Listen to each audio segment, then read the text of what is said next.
Honk. And as always, the honk shall lead them. What's going on, everyone? Welcome, Arvanauts. Welcome, everybody, to a Tuesday stream. And welcome officially to past mid-January. That's right. In case you were thinking to yourselves, man, I wonder for how fast we can get through 2026. Well, we hit the ground running, people. It is January 20th, 2026, in the year of our Lord, etc., etc. And it is about 12:27 p.m. Eastern, as we are about to begin day 4 of our Lost in the Dark playthrough. A gamebook playthrough where chat decides, with TariToons illustrating this live. I am very excited for this, as always, and excited to have all of you with us here today. Before we go any further, just a couple of reminders about ways to support the channel. If you haven't done so already, please follow us on the channel. Please check out our YouTube with the !ArvTube. Please subscribe to us over there. We are at a new record level of subscribers, so please join us over on YouTube. It's free for you to do that, but really helps us out. Discord is !ArvCord. You can hang out with the Arvanauts in between streams. Blue Sky is !ArvSky. You can join us there for all of your micro-blogging needs. Building up rapidly, actually, to the same number of followers I had when I left Twitter, which was, I think, over a year ago now. Thank God I'm off of that hellscape. But anyway, closing in on that number, not right immediately right next to it, but I'm closing in pretty fast, much faster than I thought I would. So that's great. Blue Sky is way better. So please join us over there, !ArvSky. And the website for this, arvanellarun.com. Financially, !ArvShop is the merchandise area. You can get cool stuff relating to the channel and swag for you, which also supports the channel and moves us closer to channel goals. The same thing with the Patreon, !ArvTreon. We're really trying to build that back up into triple digits. We get cool stuff for you there and also cool stuff for the channel. And again, moves us towards various channel goals, video production and stuff like that. You're going to see some of that, by the way, coming up in just a few weeks because we have obviously not one but 2 campaigns launching next month. And that is the 13th Icon, Prince Justin's GM'd TTRPG campaign, which I'm very excited about, and Dragonbane, which is launching next month as well. And both 13th Icon and that have a new video and music and all that kind of stuff, which is paid for by the support from this channel. So very excited to see your hard-earned money going to work on this channel. And you can get cool stuff individually as well through the Patreon and by subbing to the channel, where you can get those custom sub badges and emotes too here, there, and everywhere across Twitch. So please do that because that helps us too. On the publishing front, Icarus is my graphic novel from Athos Arts. Library is my Tales and Tomes from the Forbidden Library. That's my 5e adventure and sourcebook from Alligator Alley Entertainment, which is now sold out in print but is available on DriveThruRPG digitally. And we hope to have a second printing of that coming hopefully pretty soon. Although first we got to get Greyshade out. And speaking of Greyshade, the Greyshade IP, Greyshade Renegade and Heretic, is the Grey Assassin trilogy from Athos Arts. It is award-winning and critically acclaimed, and you can get that at that link with !Greyshade. You can also get the first 2 audiobooks of that series, Greyshade and Renegade, both of them narrated by the incomparable Trent Sparks. And the last book in that series, audiobook-wise, Heretic, is going to be coming out in the next month or so. So very excited for that too. You can get those at that link. And also at !Greyshade, you can pre-order the tabletop role-playing game of Greyshade, coming to you from Alligator Alley Entertainment very soon, in the next couple of months, designed and developed by our very own Brandon O'Brien. So you can pre-order that there. Very excited about that too. Please do that. And as always, !BLM, Black Lives Matter, important to affirm and assert the significance and importance of Black lives. !Help Now, the World Health Organization page on suicide prevention. Important to reach out to others when you need help and reach out to others when they need help as well. And !Ukraine, UKRAINE, to help the people of Ukraine as they fight back against an illegal and illegitimate war with bravery and courage, and send the message. We'll do so for others in that situation in the future. My thoughts continue to be with the people of Minnesota and Minneapolis more specifically as they continue to battle back against federal occupation. And I am hopeful that we'll be able to bring that to an end soon. But it's hard when you're being governed by a mad king. We're doing our best. I swear to God, most of us, many of us, are doing our best. So just a couple of notes. One note that I want to make, actually, let me get rid of this and turn on this first of all. Hi, everyone. Just before I introduce my dear friend TariToons for today, I do want to mention, I just want to give a shout out, and I will try to do this over on GOG as well. Today is my daughter, Little Arv's 18th birthday. She turns 18 today. And for those of you who are kind of the OGs who have been with us since I started streaming in 2012, this is a momentous occasion. I started streaming when she was 4. And she is now 18 and getting college acceptances and all this kind of stuff.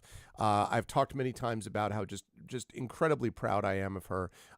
She is really a wonderful person. Like, I feel that whatever else I do or don't accomplish during my time on this planet, I do feel like I've been able to get some things done, and one of them is to help somehow give rise to an extraordinary human being in the person of my daughter. So many happy birthdays, happy birthday wishes to my daughter, who turns 18 today. Not so little Arv anymore, but it's really... she's a great kid, and I'm really happy that she has done so well, and that she's a person that I get to know. It's very exciting. 18 years old, hard to believe. Anyway, but now it is time. Oh, one last programming note. I will be over on Pen and Pixels today on GOG Comms channel at 4 p.m. Eastern for Pen and Pixels, playing more Breath of Fire 4. Tomorrow night, we have more community D&D, which reminds me, I need to make an adjustment on that. Hold on a second. And then I need to do that, and then I need to do that, and then I need to do that. Okay, I need to make sure that I make a note to myself not to forget to change the stream title today. So they are going to be on with you, Community D&D, with the Shadow Crew continuing Dungeon of the Mad Mage. That'll happen tomorrow night, and then Thursday night I will be back to you with the first of 2 consecutive sessions of Metroid Prime 4 Beyond, which I'm really looking forward to getting back into, actually. I really enjoyed what I played of that in my opening session, so looking forward to getting more of that done over the next couple of days. It's going to be good times. And the week after that, I should say, the weekend after that, will be time for my first conference of the year. I will be going to Farpoint in Baltimore, so if anyone is in the Baltimore, Maryland area, would love to see any or all of you there. Last note, at the end of our session today, we will be having closing our votes on this about what game I'm going to be playing next Tuesday. And that is, we've got Viewfinder, Flotsam, and Bomber Crew. So please get your votes in at that link. Currently, Viewfinder is winning. Get your votes in, and we will see which of those games I'm going to play next Tuesday. On Thursday, I go back to school. The fall semester begins, or the fall. No, I just got done with the fall semester. The spring semester begins for me on Thursday, so going to be busy. Going to be a busy spring in front of me, but I am looking forward to it. All right.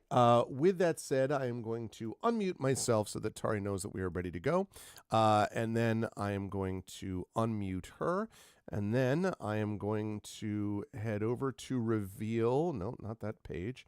That page. Okay, and I don't want that. I want that. There we go. Ha-ha! It is my good friend TariToons, who, as you can see, has already begun her warm-up sketches. Hi, Tari. It's good to see you. How's everything going with you and all that kind of good stuff? How you feeling about today? And yeah, how's life in your neck of the woods? I'm very excited for today. Doing good as far as the weather allows, because a beautiful 1.5 weeks of winter we're fast over. But what a 1.5 weeks it was, though. What a great. I mean, yeah, like we had like 0.5 meter of snow almost. Like, hello. That's pretty cool. That's amazing. We've had more snow this winter than we have had the last couple of years. Actually, it's been nice to have. I'm looking out at some snow now. Like, the last couple of winters have been unusually light, so I'm glad we got a little more over my neck of the woods. But yours is gone already, you're saying? Oh yeah, very gone. Mm-hmm. Very sadly gone. Very sadly gone. But that's okay. We are with each other today, hanging out, and in a place where there is no snow. Instead, we just have insane automatons and darkened caves. And our harp playing just bard. like in real life. Yeah, exactly. I was thinking about this when and yes, no, I'm not going to say what I was going to say. It's not appropriate for this moment. Yes, I agree with you. Entirely. And thank you, Imaginary. I appreciate that. I will pass along the happy birthday wishes to her. And yes, Imaginary says hi to TariToons. So we have got our stream today, and while Tari is working on this warm up, I will mention a little bit about this. We have here Annotate, one of my favorite names that we've done, I should say. And we've got a whole bunch of stuff. This is a D&D character, or at least a 5e compatible character, with strength 8. We do not want strength checks for our girl Annotate here. Our woman Annotate is a woman of many talents, but strength is not one of them. Constitution 14, very tough though. Very dexterous, 15 dexterity, and 11 intelligence. But not could hold their own in a Trivial Pursuit game. Little wiser than average, 12 wisdom. 13 charisma, definitely can get people sort of like, oh, this is a likable person. Currently with 9 out of 10 hit points, a 14 armor class, and 5 rations. And then a metric ton of items. A lot of the things that we play, we have like a backpack, a sword, a few coins, and then like we get like 3 things during the course of the book. This one is not that way. Like backpack, insignia of rank, deck of cards, bedroll, mess kit, tinderbox, water skin, a small spade, which counts as a tool, 1 torch, a love letter, lyre, constructor's diagrams, a blank spell scroll, quill, ink, a holy symbol of Afanti, a shiny forge master's brooch, a vial of holy water, 1 minor crystal fragment, and by the way, we need 3 of those minor crystal fragments to get things rolling again, padded experimental armor, 2 daggers, 1d4 plus 2, offhand attack 1d4, sneak attack additional 1d6. We also have an overworked temple defender. I don't know, actually, I don't think we got the temple defender working yet. We just found the temple defender. We have a -2 to his AC whenever they actually get running again, but they have a +2 to attack and damage rolls, so that's good. And so we got a lot of stuff. Most important, though, is that we are a level 1 rogue. Our background is an entertainer. We have proficiencies in acrobatics, athletics, insight, perception, performance, sleight of hand. We have +2 on dexterity and intelligence saving throws. We have disadvantage on stealth checks, which I note as, quote, the Tari rule. I'm guessing that's because Tari said that we have to have disadvantage on stealth checks because of something. I don't know why I called this. Do you remember why, Tari, we called this I the don't know Tari why rule? you called it that, gave it this name, but it is because we have bells all over the bells. ourselves. That's right. That's why I blamed it on you, because you were the one who decided to add bells. Yes, that's right. No, I originally decided that they were pom-poms, but then it was like very fitting because we just happened to be terrible at stealth. That's right. That's right. It was a later sort of adjustment to the narrative, actually. Okay, we have light armor. We have our sneak attack here. We have thieves' cant for language. Currently, our bright path is active in the Eastern Hall. Now, that's going to be important because where we are, we have to get the light bright in other areas so that we can move things in the right direction. We basically need to light up this light that is in the Eastern Hall. So the bright path is active in the Eastern Hall, but we need to get it active in the Southern Hall and the Western Hall if we're going to get this working. So we have to do that as well. We have a few recovery rooms where we can go and be safe and do short rests and things like that if we need to. The rooms are listed as 1A, 1L, 2A, and 2G. You'll see why that matters in a minute. And our save point is 2F, which is currently where I am sitting. And if you take a look on the map here, I will temporarily expand it over. First, I have to find out what it actually is, though. Is it? It is that one. Okay, good. So if we move this up like this, you can see, chat, where we actually are. So we are in 2F. You can see F right there. The biggest room there is probably J. That was the workshop. Right below there is F, and that's where we are, the Southern Hall. I is the Eastern Hall, and I has been lit up, which is good, but we need to light up B and we need to light up F so that we can get the Guardians started, and also so we can unlock the top of what I think is room L, if I'm not mistaken, so that we can get down into the next level of where we're going. We are here in the first place. Originally, we lost our memory, but we have regained it. We are a rogue that basically betrayed the people that were trying to betray the kingdom, but we weren't having none of that nonsense. We stood up for the people that mattered. And when we drove when we drove the guards back through their doors, just joking.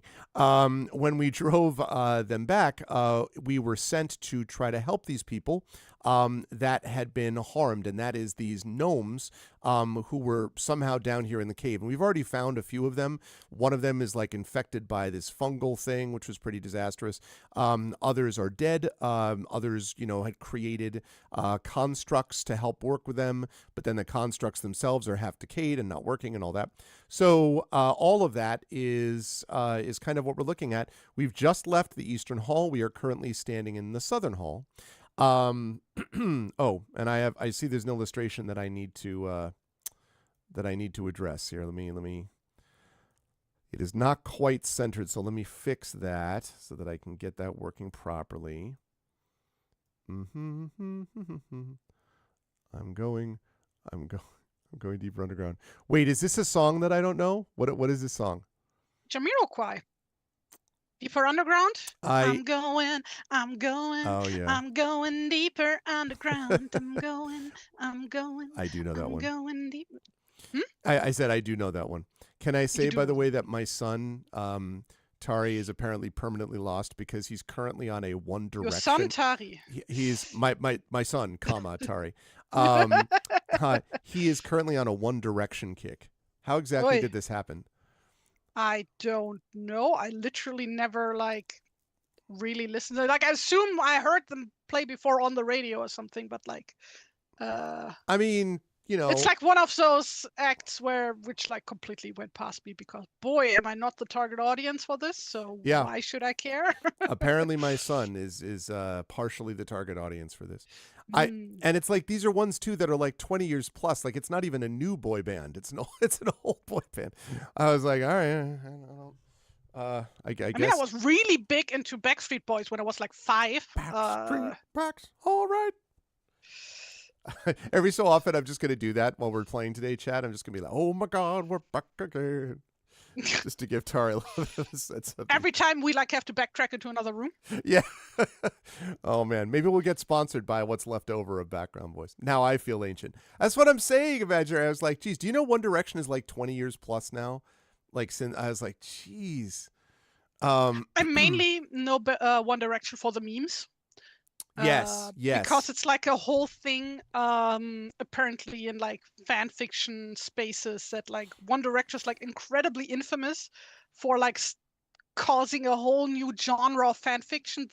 My mother sold me to One Direction. Oh my genre God, of fan that fiction. meme I didn't know. One Direction does other musical memes. That's funny.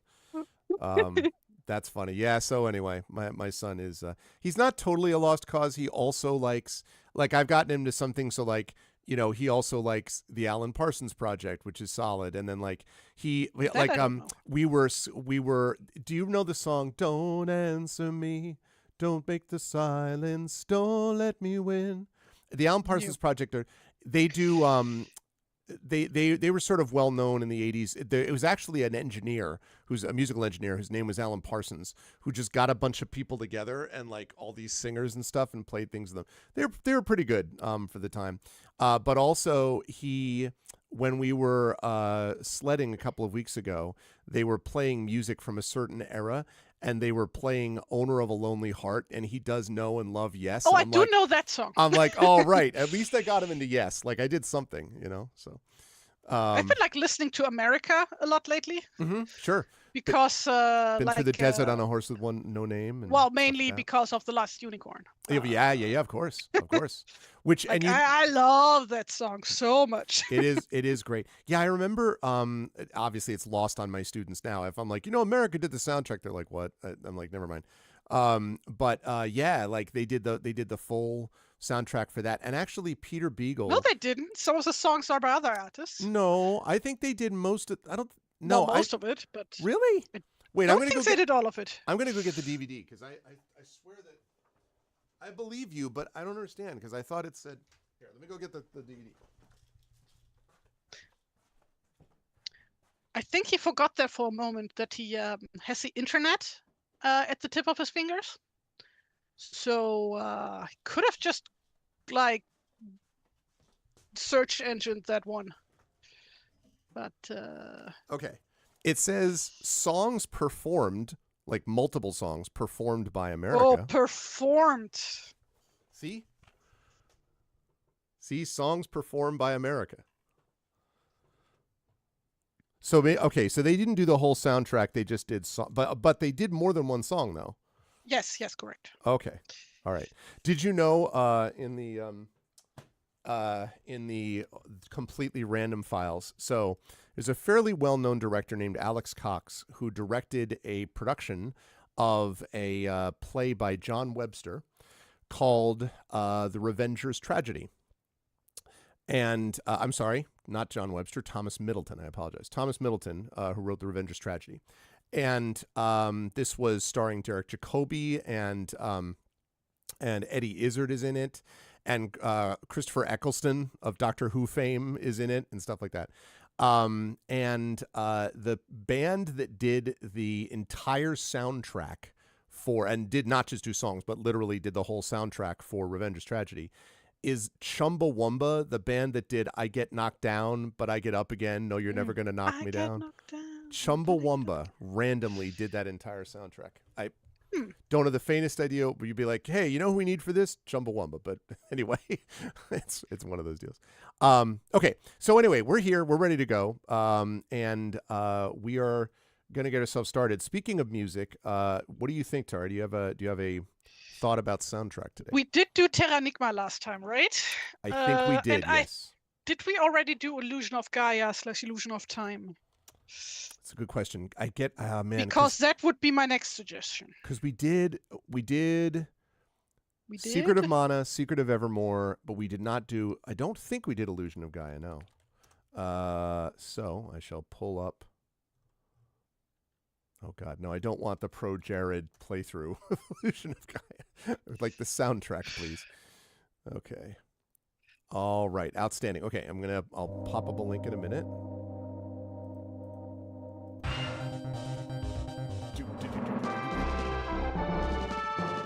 Oh my God, that incredibly, wildly deep bass on the SNES.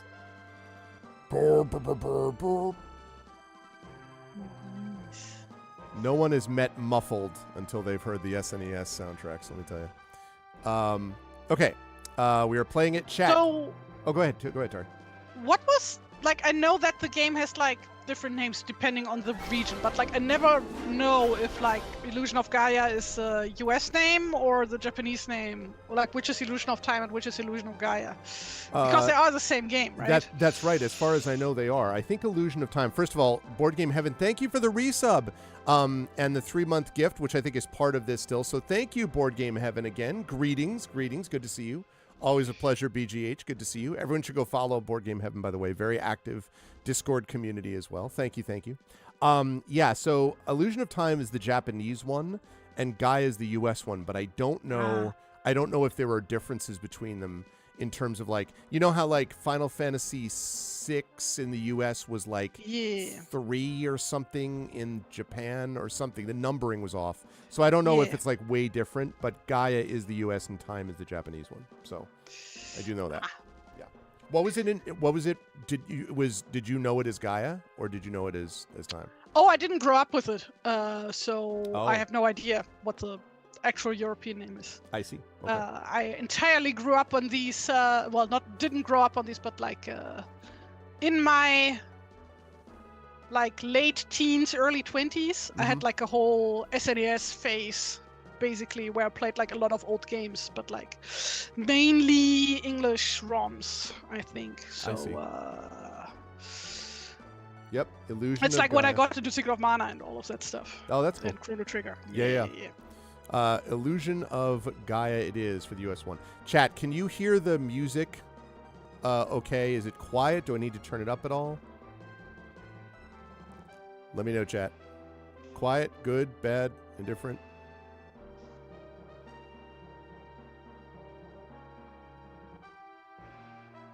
What say you, chat? It's quiet? Okay. Yeah, I thought it was a little quiet too. How about now? Better? How's that now? Is that better? Perfect? Great. Okay, lovely. All right. Okay, so let's get to it, chat. Here we go. Oh, actually, wait. Before we do that, do you want to quickly show Tari the previous illustrations of Anne O'Tate? So last session, this was a warm-up. Just, setting the tone. I love that illustration so much. Okay.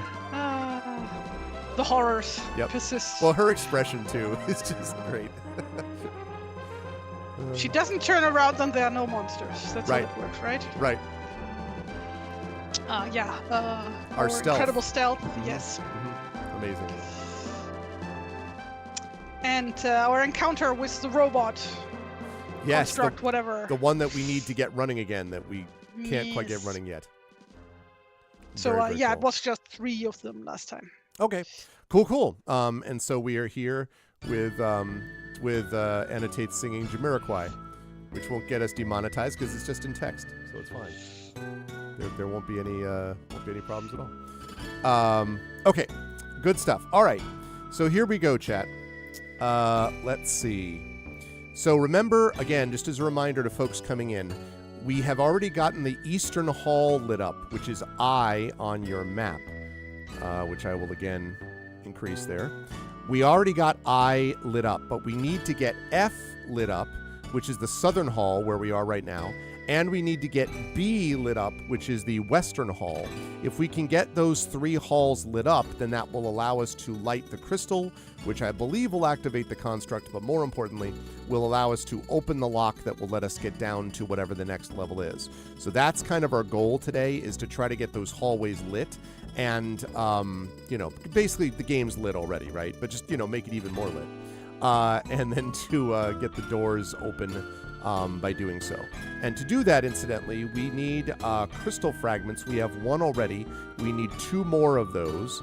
So, and we need a shiny object, but we do have a shiny object. I don't know if you need more than 1, but we'll see. So that is the plan. Okay. So, the southwestern corner of the temple, this is the southern hall, has collapsed, spilling rock down the southern hall. With a bit of effort, you're able to scale the rubble without issue. Something reflective has caught our attention, but we already, I think... I don't know if we picked this up already. Let me double check. Yeah, we already picked this up. So actually, there isn't something shiny because we got the symbol of Yufanti already. A single blast... Oh, what does the symbol look like again? Can you give me a description? Ooh, so yes. I can draw it. If I can find it. I need to find out where it is. Because I do have a soft spot for holy symbols in Symbol of Yufanti, yes. games like these. I drew literally every single holy symbol from Forgotten Realms, and I never posted them anywhere. Really? Yeah. Oh my god. Well, I did share them around on Discord. With, Okay. Like a bunch of so some people have heraldry seen it friends. at least. Yeah. But like I did plan for it to put the whole thing on oh god, what was it called again? Beyond 20 or something? Beyond D&D? Like the whole... D&D Beyond? Yeah, like the whole homebrew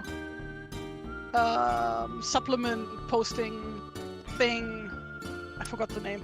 But yeah, I never finished the thing. Like I never finished the document, so to speak. Even though I drew every last one. I see. Like I drew some incredibly obscure holy symbols for them.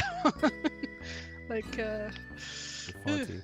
Let me see if I can find dark. Interesting. Okay, so it's not giving me any.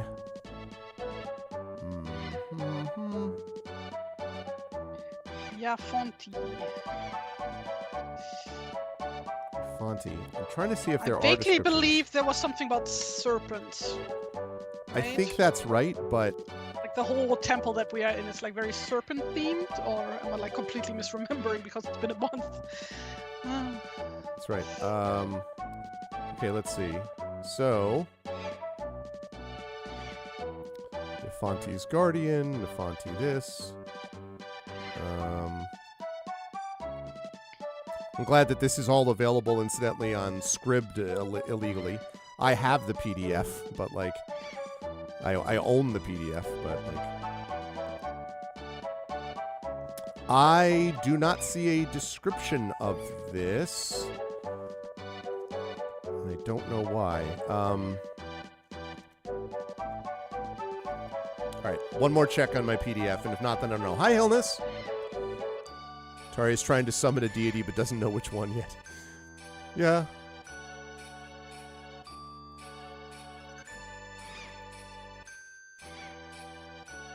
Okay, we go up to...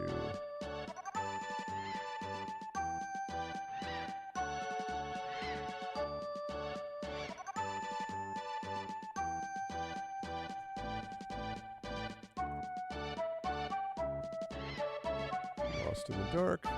Well, I can also just, if you said that the whole thing is online, then... It's not, well, but... I can just look it up myself. Okay, let me try to find... Yes, I know about that. Free kids books. I think that is the wrong one. I think there's probably like a billion different I hear you, books with that name. Yeah, there are. Okay, can you please do... Adobe is such crap. Okay. Such crap. Okay. Guardian.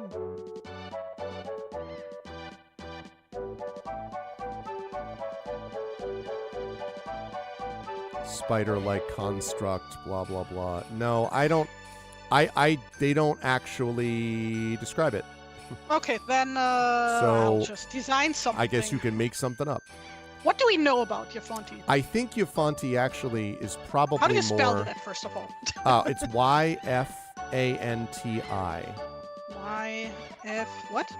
Y-F-A-N, as in Nick, T-I.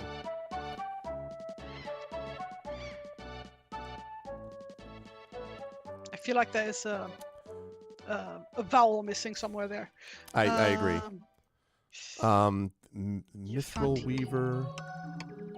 Oh, so it's probably spider themed, right? I'm thinking, although they still don't describe, the altar of Yafanti. The statue carved from white marble and clothed in layers of leather, silk, and woven metal armor wields a light metal hammer and a buckler. Oh.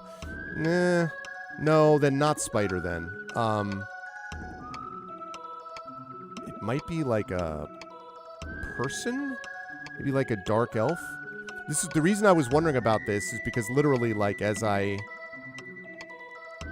look at these things, yeah, even the statue doesn't have a description of them. Okay. So I don't know. So I got free reign. Okay. Yep. But yeah, Weaver makes me think of spiders. I agree with that. Name. That's that. I agree with that. But it's definitely not a spider because it's actually dressed in something. Maybe I don't know, spider-like. You know, maybe like a drider. Or like or like a drow that is, you know, basically like Lolth servants, you know, type of thing. Like driders? Well, no, because no.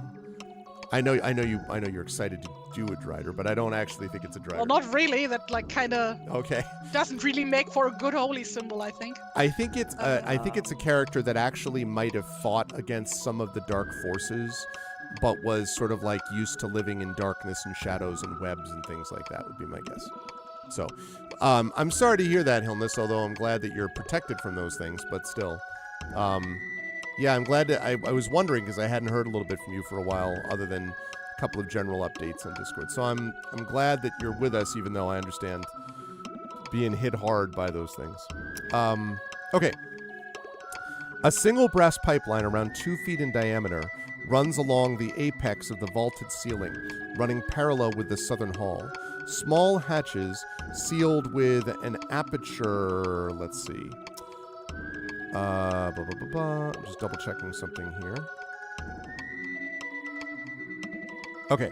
With an aperture locking mechanism are staged at the center and ends of the southern hall.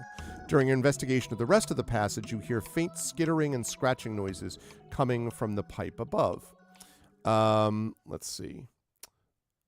And actually, one of these is a remnant. There was a remnant construct that we battled in this room before. So we're not going to be able to re-trigger it, but there's still stuff up there in that pipe somehow.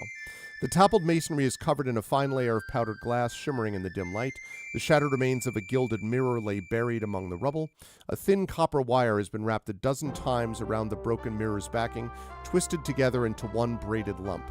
Again, above, you notice a bent hay hook connected to a short section of chain wrapped around the brass pipeline. You take the opportunity to view the arcane workshop from a new vantage point. Peering through the decorative metal grating, you're able to see the familiar scene of the cold forge and magnifying lenses. Squinting your eyes, you notice a collection of forged weapons bundled haphazardly in tapestries against the left-hand wall. Now, we've already been into the workshop and gotten a bunch of those things as well. So, we found the symbol of Yolanti, so we don't need to do that. I think we've already seen the... Honestly, I hate to do this, but I think we've already done most of this. We've already dealt with the remnant construct. So basically, we have two options.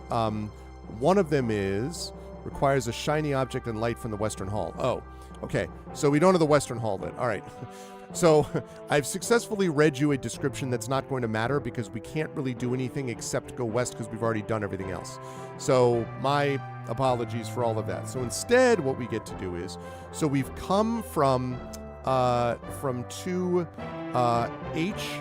which is the we've come from 2H, which is the sacristy. And that actually we came from the Eastern Hall. So we have three places that we can go. We can go to the Western Hall, which is B on your map. Currently right now we're in F. So we could go to B, the Western Hall. We could enter our first door on the right, that is G, the chapter house. That's the room right below us, and we have not yet gone to that. Or we could go back to the Eastern Hall, although again, we've already basically done that. I believe. Let me see if we've gone to the sacristy, actually. Oh, we have not. We haven't gone there either. Okay, so we actually have a couple of options. We could go back to the Western Hall, that's B. We could go down to the chapter house, that's G on your map. We could go to the sacristy is what I should call it, that's H on your map. Or we could theoretically go back to the Eastern Hall, but we just came from there. So functionally, we have three choices. We can either go to B, G, or H. So, where should we go? First vote of the day. We can go to the chapter house, which is G, question mark. Go to the sacristy, that is H. Or go to the Western Hall, which is, I believe, which is B on your map. All right, Chad, here we go. First vote of the day. $ vote space 1 means you go to the chapter house. That's the room right below us. $ vote space 2 is the sacristy, which is H on your map. Or we could go back to B, which is the Western Hall. Thank you so much, Rip and the Goon. Good to see you, man. I hope all's well. A little early for me. No, on Tuesdays I usually stream around this time, actually. You normally catch me during an evening stream, though, because most of my other streams are all evening times. But on a Tuesday, I usually do stream during the day, partially because the amazing and awesome rest of the world, Europe in particular, this is evening for them. So you're just gone on Tuesdays. Yeah, that could be. How's everything with you? Almost bedtime. How's everything with you and the family, Rippin? Oh no, Echo! I'm slowly dying from flu. Oh, good lord. Hilnis was just talking about dealing with the flu and COVID shots, but oh man, hang in there. The flu has been nasty this year. That's good, Rippin'. I'm glad.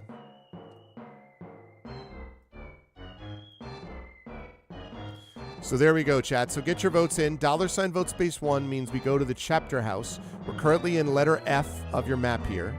$ vote space 1 means that we are going to go down to the chapter house, which is the big room right below us. We haven't been there yet. H is the sacristy, and that is, you can see that's right next to G. We haven't been there either. That's $vote space 2. And $vote space 3 is the Western Hall. That is B. That's the hall that you see on the left. Right now we're in F, and we're trying to get the hallways lit up. We've lit up the Eastern Hall, which is I, but we need to light up the Southern Hall, which is F, and the Western Hall, which is B.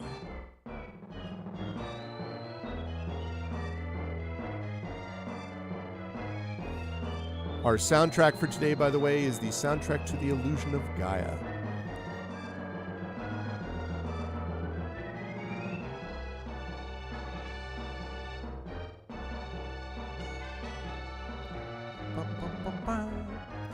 All right, we've got 2 votes for Western Hall, 1 vote for Chapter House. We have not been to the Chapter House or the Sacristy, so I don't know whether there's stuff in the Western Hall we're going to need to go to the Chapter House or Sacristy to get stuff for. I don't know. But...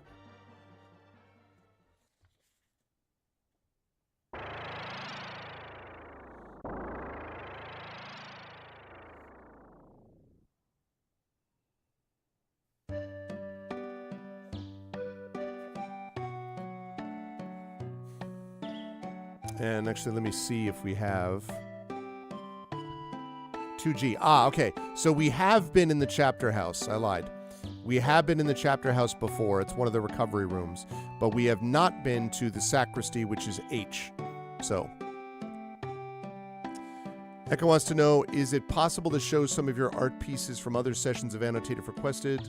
Told my artist friend about the stream, and she's very much interested in the art aspect. I told her the stream was live. I'm sure Tari wouldn't have a problem doing that, Yes, Echo. Right? let me know when they come online, and then I will show off the ones from the first session. Or like the whole thing. Yeah, that sounds like a plan. So yes, for sure, Echo. Just let us know when they arrive. Okay, so last call. Going once. Going twice. Okay, the Western Hall, it is. An upturned helmet rests at the far end of the wall, punctured through the brow. Smeared handprints clawed against the tile, dragged towards the far stairwell. The blood trail ends at the edge of a pool. Water continues to pour from the door on your right. Okay, so...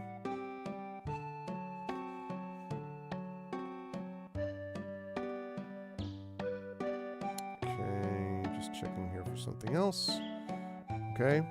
Now, we have been here before in this hallway, but we are still trying to figure out how to do some stuff with getting these things lit. So, bioluminescent mushroom caps spring from cracks in the walls, reaching like outstretched fingers towards you. Dried blood trailing away from the postern leads towards a small stairwell located at the back of the passage, stopping at the edge of a shallow pool. Water seeps from beneath the door to the right of the stairs, running slightly and across the floor. To your left, you can... completely lost my place. To your left, you notice a double set of wooden doors. There we go. A single ray of green light slips between decorative metal venting located along the right wall.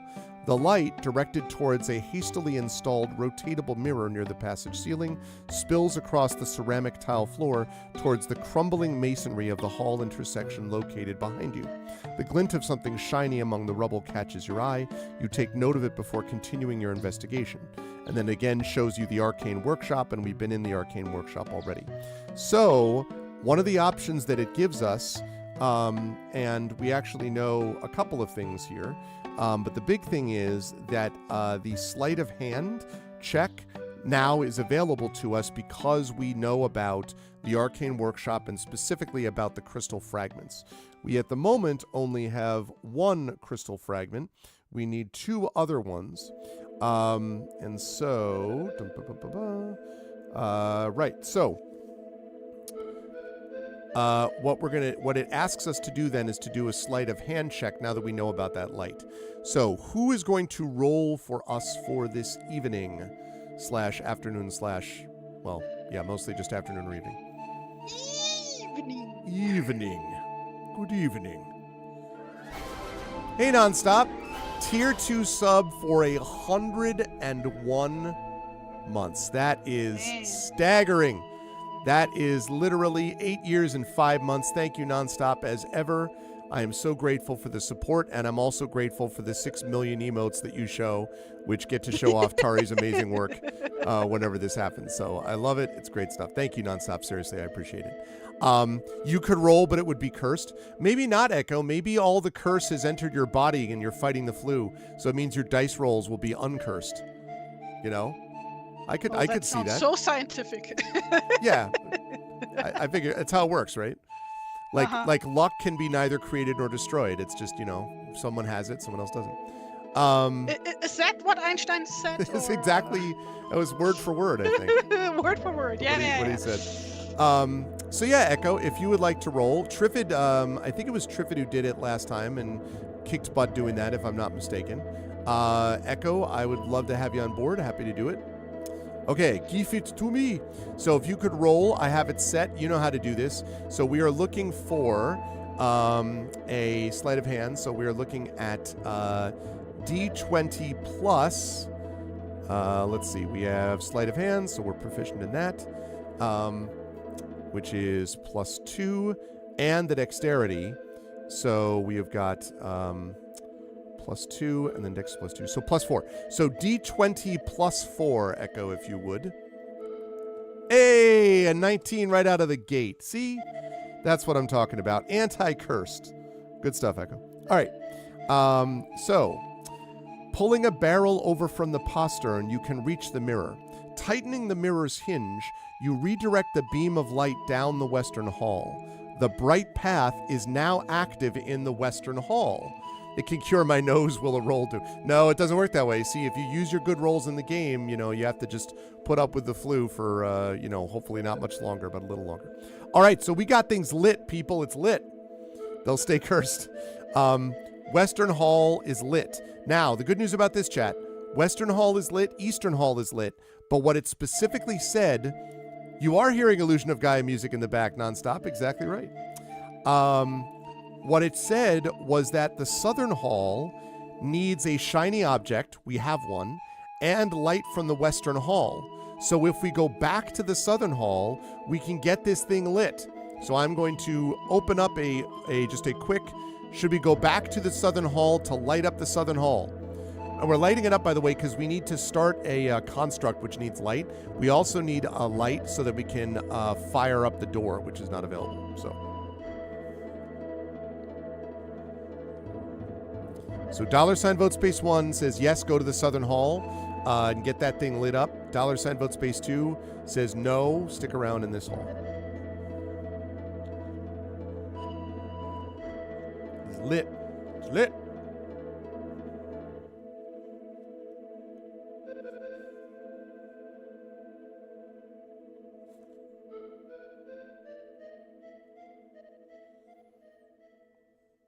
Oh, you want to stay here? Okay. So $vote space 1 means we go back to the Southern Hall and light that up. $vote space 2 means we stay here in the Western Hall.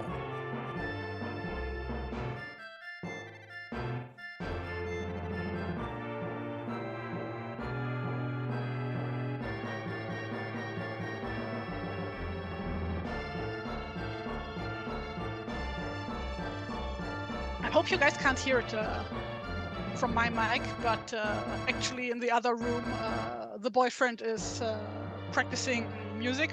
Okay. And it's like really weird hearing that on top of this music from the soundtrack. Yeah. Yeah. No, I think all anybody hears in all likelihood is just the soundtrack, I think.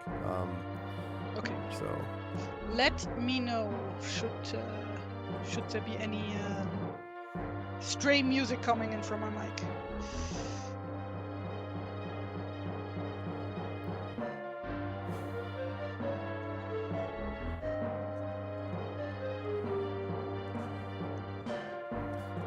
all right, everyone wants to stay in the Western Hall. I was excited to see us get the Southern Hall lit up. All right, last call. Fear not, there is also stuff to do in the Western Hall besides that. We came originally from the Western Hall, actually. Okay.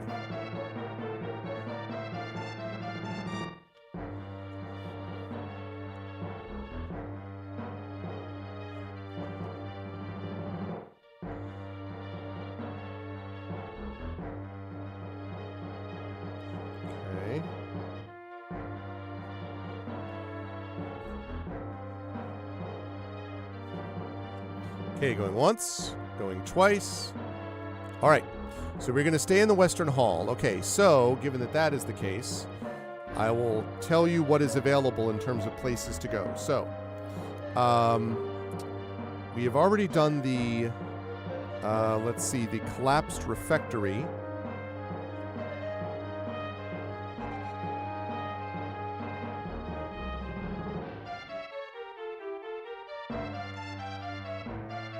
I believe. Because the collapsed refectory is impassable, right? Because we almost got swallowed up by it the last time. Okay, that's what I thought. All right, so looking at this map, which I will pull up for you folks so you can see it. There we go. I will now show you what we've got available to us. So we could go to the flooded lavatorium.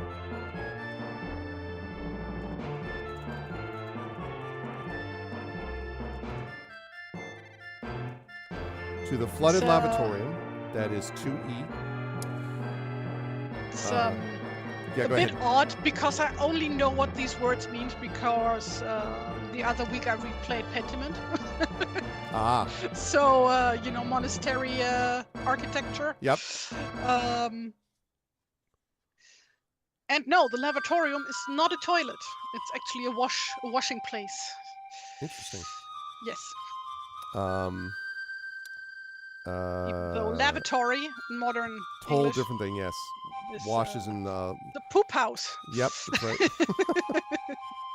Okay, to this flooded lavatorium, to the southern hall, or the far stairwell is to the cellar hall, and I will list that off, by the way, on your map. So, to the flooded lavatorium, lavatorium is E on your map. And Southern Hall is F on your map. And the Cellar Hall, I believe, is M, as in Mike, on your map. All right, so what's it going to be, chat? We can go, do you want to go to the Flooded Lavatorium? That's E. And you can see that is up, basically, we're in B, right? So E is above J. It's that small room above J, so we could go there. You could go to the Southern Hall. Again, that's F. That's the place where we're going to try to light it up eventually. Or we could go to the Cellar Hall, which is M, and M is down the stairs. You can actually see there's stairs at the top of the hall of B, and that connects with, if you look at the upper right of that map, stairs leading down towards M.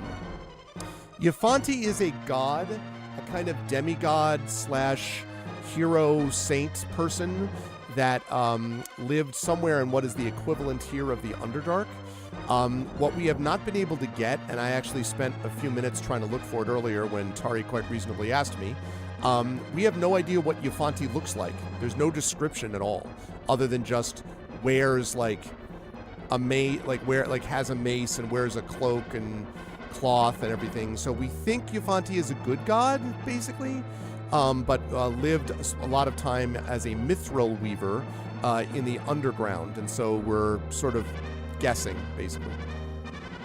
So yes, so $ vote space 1 to go to the flooded lavatorium, which is E. $ vote space 2 to go back to the southern hall, that's F. And to the cellar hall is up the stairs and down into the letter M to the cellar hall. But yeah, because of the Weaver thing, I decided to give her a spider motive. And spiders don't have to be bad. Look at Spider-Man. It can be positive spiders. I like spiders. I mean, because they eat mosquitoes. And I hate mosquitoes. That's true. I am not a fan of mosquitoes either. Yep, I totally agree. And everyone talks about Shelob, but nobody talks about Velob, which is Shelob's younger sister. No one speaks about that. Velob. What about her brother Helob? Helob and Velob ran a tavern together called agender sibling called Velob. Velob, yeah. And we know that Velob ran a inn called the Weaving Web, right? And Bilbo and all the rest of them got a lot of help there. So I don't know why people are so down on Shelob, just because she's a spider, What about TariLob or Arvelob? Yeah. I mean, these things totally are true things that occur and exist. Indeed. Okay. So I'm going to last call this. Going once. Going twice. I think they liked your description of your definition of lavatorium, Tari. They seem to be they seem to be on board with it. And that I said that it's not a poop house. Right. They were like, all right, good. I'm not sure that the writers got the memo, though, because the flooded lavatorium, water seeps through your shoes as you slosh across the recessed lavatory floor. I think someone made a mistake with what lavatorium is compared to what a lavatory Well, is. I mean, like, given the name, I'm sure there is like various overlap and mix-up historically, right? It's just like, no, in a medieval context and monastery context, it would be a washing. Right. Like, That's right. where you would wash your face and hands. That's right. I think here they're not thinking of it that way, though. Although some of it, a long trench basin carved from stone continuously overflows from pouring faucets. Okay, there's a little bit of that. Did Shelob and Sib share an office facility called Webwork? Exactly. And it was a good, honest, business, right? Towels and a pair of pants hang from low metal rings along the far lavatory wall. Buckled and knotted, you notice the latrine basin lid has been sealed shut with a leather belt. I also want to note something interesting about English grammar there, folks. Buckled and knotted, you notice the latrine basin lid makes it sound like you are buckled and knotted. Buckled and knotted, you stumble towards the latrine because you're buckled and knotted. Oh, you should be so happy that Trendan isn't here right now. He would have the comment about exactly. that. I'm not. Exactly. It should be done. You notice the latrine basin lid, buckled and knotted, has been sealed shut with a leather belt. It appears that someone attempted to seal the latrine shut in a hurry. As you get closer to inspect, the smell of raw sewage assaults your senses. Wiping your nose, you turn your attention to the trench basin, hoping to shake the thought of whatever refuse could be seeping between your toes. Ugh. Each faucet of the trench basin squeals in protest as you stop the water's flow. Out of the corner of your eye, something dark in the bottom of the basin catches your attention. A bundle of purple cloth has been jammed into the central drainage pipe. Pulling on the blockage, you are unable to remove it at this time, but you are able to determine there is something hard inside the twisted bundle. All right, so now we have to decide what we're going to do. So choice number 1 is athletics. And this should be what should we do? Question mark. Athletics. So I'll try removing the blockage, which is athletics. And it's DC 15. That's strength-based. Probably don't want to do that. Investigation.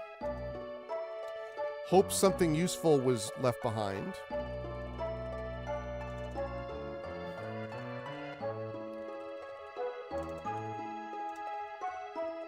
And that's DC 13. We have perception. I really don't want to touch anything.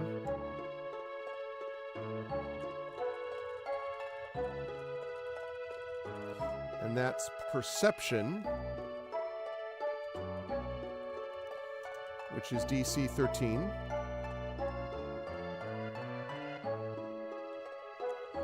Or further exploration, which doesn't require a check. Which is, why would someone seal this shut? Further exploration. All right, chat. So, $ vote space 1 is try removing the blockage. That's athletics. We are going to get that at -1. Do not recommend. Oh, actually, we do have +2 proficiency on athletics, but because of our strength, it means that we're looking at a +1 total. So that would be D20 +1 to get to 15. Hope something useful was left behind is investigation DC 13. So that would be intelligence. That would just be a flat roll trying to get 13. Really don't want to touch anything is perception, and that is DC 13. But we do have, we are expert at perception, so we're looking at a +4 there. So that would be D20 +4 to get to 13. Or why would someone seal this shut? That's further exploration. That doesn't require a roll. So do we want to remove the blockage? $vote space 1.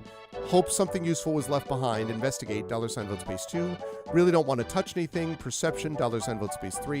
Why would someone seal this shut? Further exploration. $vote space 4. So please get your vote in. And also, high effect life. And yeah, basically what Imaginary Exponent said is right. We found a lavatory. It's out of order. We're trying to figure out what to do about it. And we have lit up the Western Hall and the Eastern Hall. We just have to light up the Southern Hall, and we'll be able to get the construct working and hopefully unlock the door that leads to the next level. So we're currently exploring what's left of the Western Hall after we lit that up. And then I think the plan for chat was to go back to the Southern Hall after that. So that's the idea.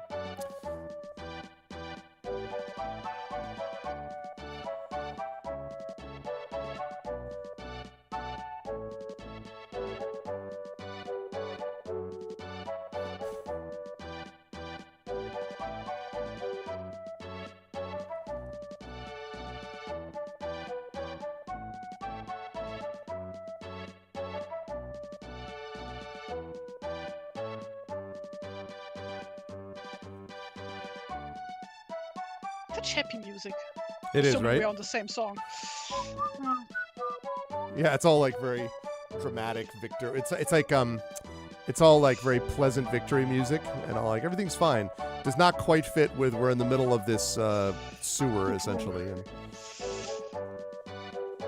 all right, so last call, going once, going twice.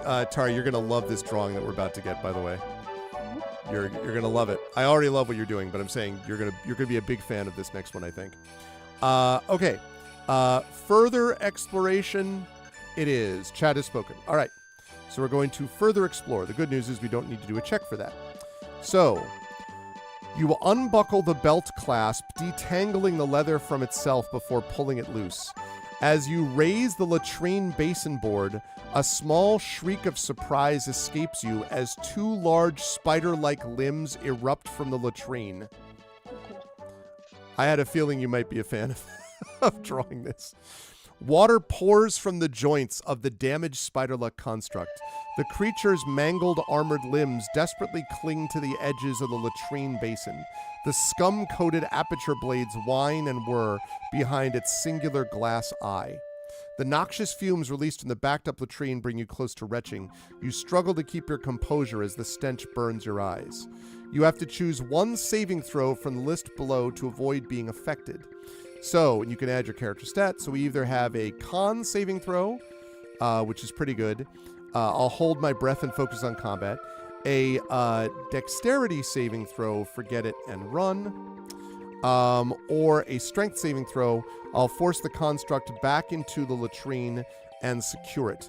Now, I will say one thing about the combat, and that is it does say that, and I can say this because you can see it when you see the construct page. If we win, we get a minor crystal fragment. We do need crystal fragments. We have one already. We need two more. So we do need crystal fragments. So it might be worth our while to try to save against this and then try to fight it because we do need a crystal fragment, but I'll leave that up to you. So, so again, Constitution.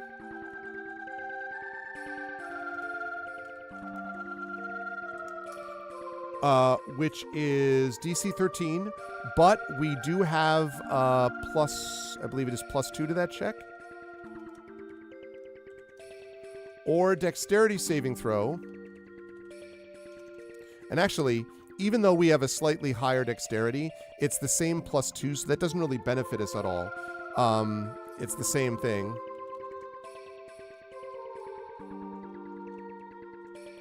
Or strength saving throw, which is number 1, DC 15, and also our strength sucks. So, highly recommend we do not do that. Okay, so $vote space 1 means we make a Constitution saving throw. We do have +2 to that roll. and we try to fight it so we can get that crystal.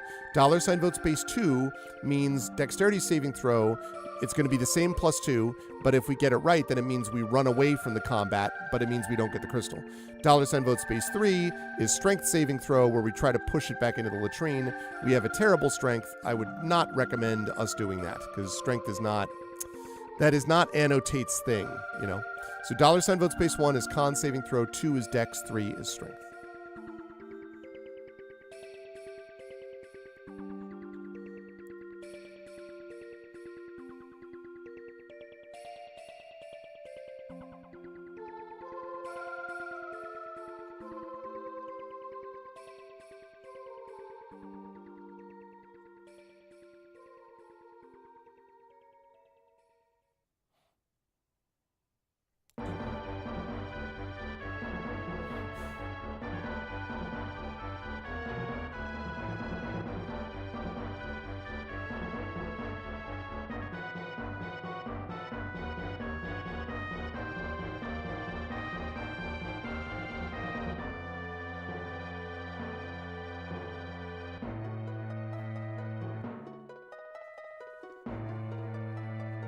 Okay.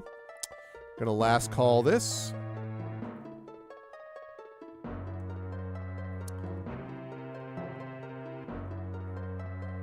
Going once.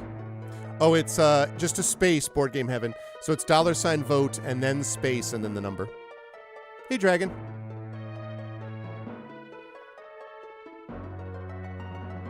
All right, so again, $ vote space 1 is a con saving throw. It has a crystal fragment, which we need, but of course you are fighting it, so there is danger there. $ vote space 2 means we're trying to run. The only deal with there is that we won't get the crystal fragment, which we do need eventually. And then $ vote space 3 is strength saving throw. Can we go back to the beginning? We cannot go back to the beginning, I'm afraid. But hi. So $ vote space 1 is con saving throw. The hero's journey. Yeah, the hero's journey. Always have to return to the beginning eventually. Yeah, exactly. And report on what we've learned. Yes.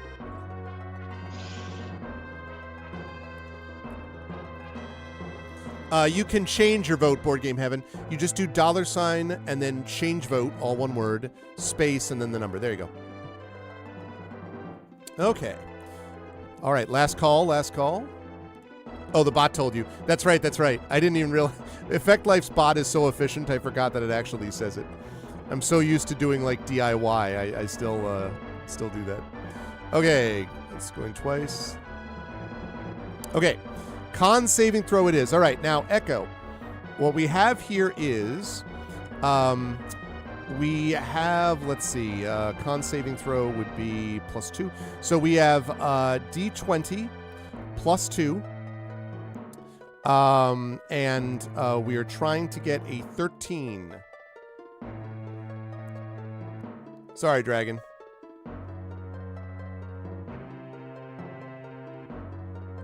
So, Echo, we're looking at D20. Ugh. Wow. Ugh. That actually does fit though, right? Echo, that's about how you're feeling physically right now, is what you just rolled. Oh my goodness. Okay. You held your breath a minute too late. The foul stench turns your stomach inside out. You spew the sorry remains of your last meal. As you begin combat, you re-roll the waterlogged construct's first attack, taking the higher number of the two. All right, that's fine. That's fine. It happens. Okay. All right, so let's see. We are looking at it as, let's see, hit points 5. Okay, right. Let's see. What is its... If your roll exceeds... Oh, it's just a flat 0. Okay. All right, so Echo, you are up first then.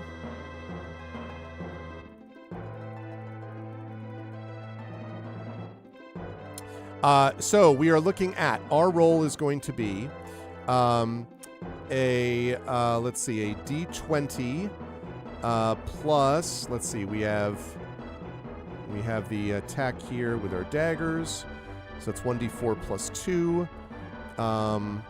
And we get an offhand attack 1d4. Okay. So, yes. So, we are looking at, let's see, d20.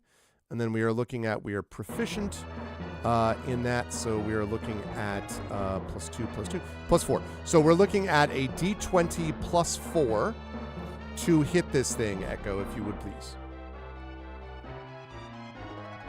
17 will hit. Now we can roll damage. Now we get to roll 1d4 +2. So we are fighting a pair of toilet spiders right now, correct? It's actually one spider with 2 legs that stuck out of the toilet at us. One toilet spider. Yes. 5. Who are the Windy 4? The Windy 4? What do you mean? Oh, cute. I see what you're doing. I see what you did there, Dragon. 5 points of damage. You'll be happy to know that as it clearly says here, Echo, 5 hit points. That's all it has. So we actually destroyed it before it could attack us. So good stuff. 5 hit points only, thankfully. The construct crashes to the ground, sparks flying from the frayed wires. We step outside for a moment, catching a breath of fresh air before returning to inspect the construct.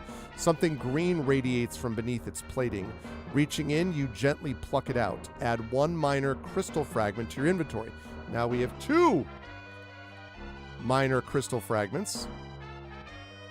I think it said that we need... Oh, it's not a real spider, right? It's a construct? It's a construct, yeah. Yeah, and the way it's described is, Tari, it's a, it says damaged spider-like.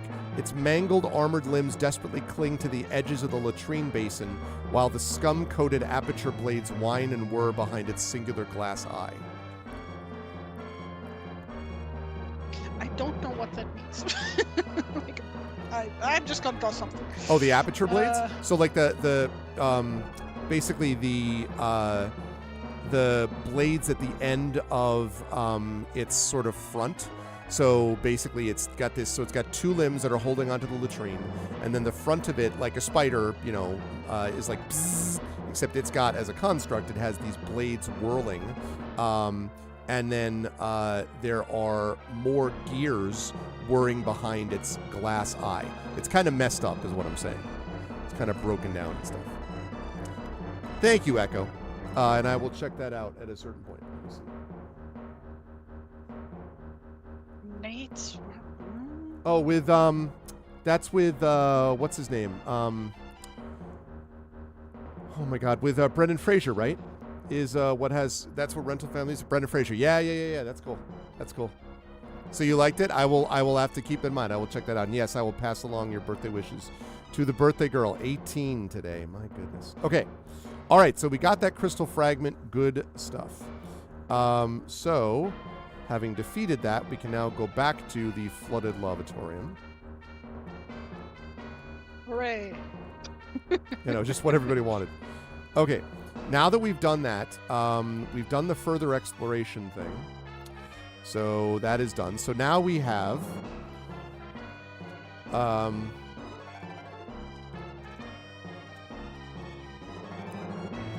remove the blockage.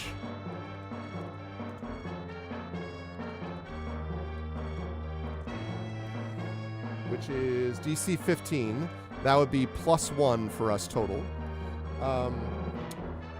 Look for something useful. That's investigation. And it would be a flat roll, but it is only DC 13 as opposed to 15. Or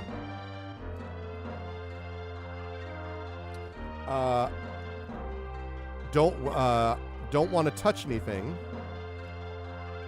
So basically look at everything from a distance.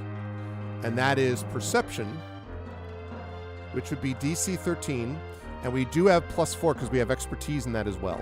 So basically, D20 +1 if we want to remove the blockage with athletics. D20 just flat if we want to look for something useful. Or D20 +4 if we don't want to touch anything and see what we can see from a distance with a perception check. So $vote space 1 for athletics check, $ vote space 2 for investigation check, $ vote space 3 for perception check.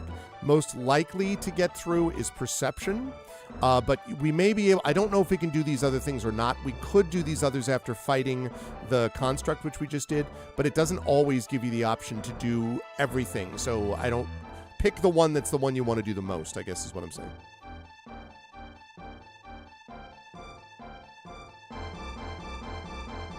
Oh, okay, that's cool.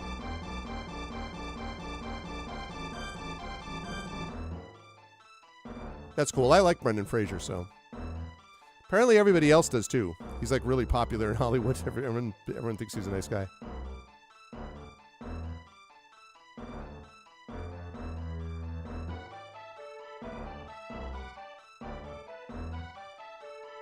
All right, we have some people saying they don't want to touch anything. I can't blame you.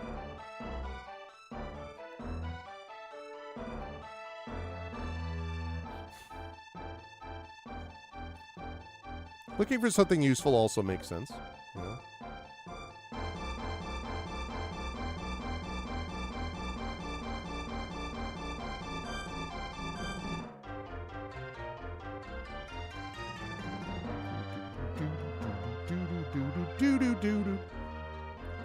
Doo-doo? Doo-doo. I'm already sick, so I stopped caring. Yeah, exactly. You're like, it doesn't bother me anymore. Poor Echo.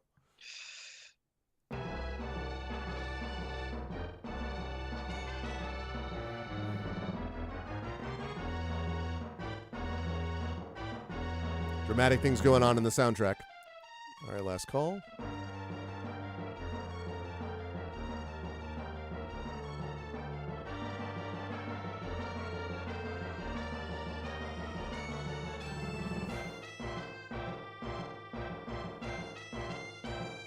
And okay. Don't want to touch anything. Don't blame you. All right. So if we could get a D20 plus 4, Echo. When you get an opportunity, that would be lovely. A 7, okay. So, sloshing across the tile, you inspect every inch of the flooded lavatories. Despite your efforts, you were unable to find anything of use. Okay. So, that means basically now we have 3 options. It now gives us also the option to return to the Western Hall. So, chat, $ vote space 1, remove the blockage. That's, again, an athletics check. That's +1, trying to get a DC 15. Look for something useful. That's investigation. That's a flat D20 roll. We're trying to roll a 13. Or return to the Western Hall. Up to you guys, up to you folks what you want to do. $ vote space 1 is remove the blockage. 2 is look for something useful. 3 is return to the Western Hall.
All right.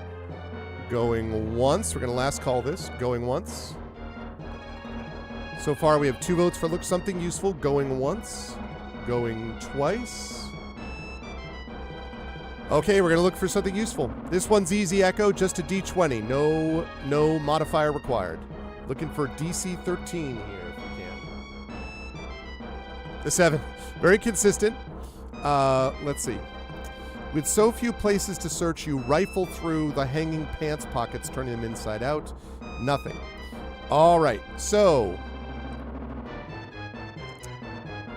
yep, you warned us about curses. All right, chat. One decision left then.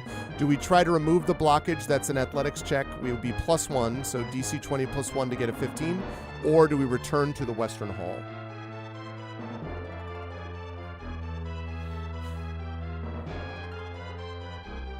So $ vote space 1 is try to remove the blockage. $ vote space 2 is return to the Western Hall.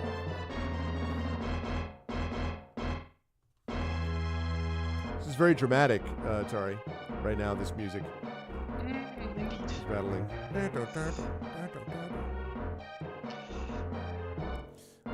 All right, last call. We're going to remove this blockage. We're determined. We're determined to do it. Hi, Craigery. This is the Illusion of Gaia soundtrack, Echo.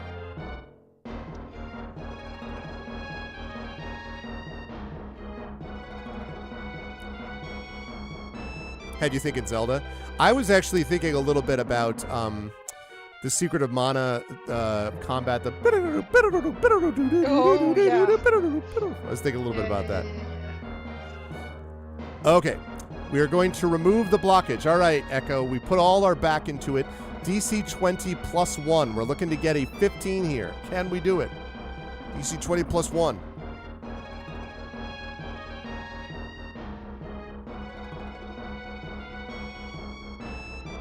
Weird ass looking thing that I'm drawing.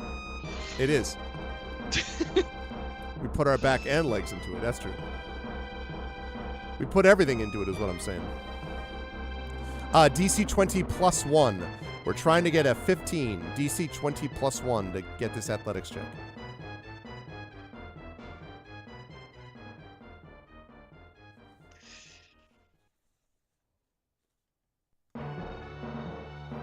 Yeah, that tracks. A 5. Pretty much not. We put one foot on the basin's edge for leverage. Grabbing hold of the purple cloth with both hands, you eke out as much strength as you can. Fighting against the suction of the drain, you were unable to tear the cloth from the basin. Guess that's not going anywhere anytime soon. All right, so we did not get that done, but we did get a minor crystal fragment, which was important. So now, since there's nothing else to do, we go back to the Western Hall. All right, now in the Western Hall, we've already got the Western Hall lit up. So now what we have here is the collapsed refectory we can't get to anymore because it collapsed. We've just been to the flooded lavatorium. So we have two options left, which is we can either go back to the Southern Hall. We do need to get the Southern Hall lit up at some point. Or we can go to the Cellar Hall. Now, we have not been down in the Cellar Hall yet. So the Southern Hall is G.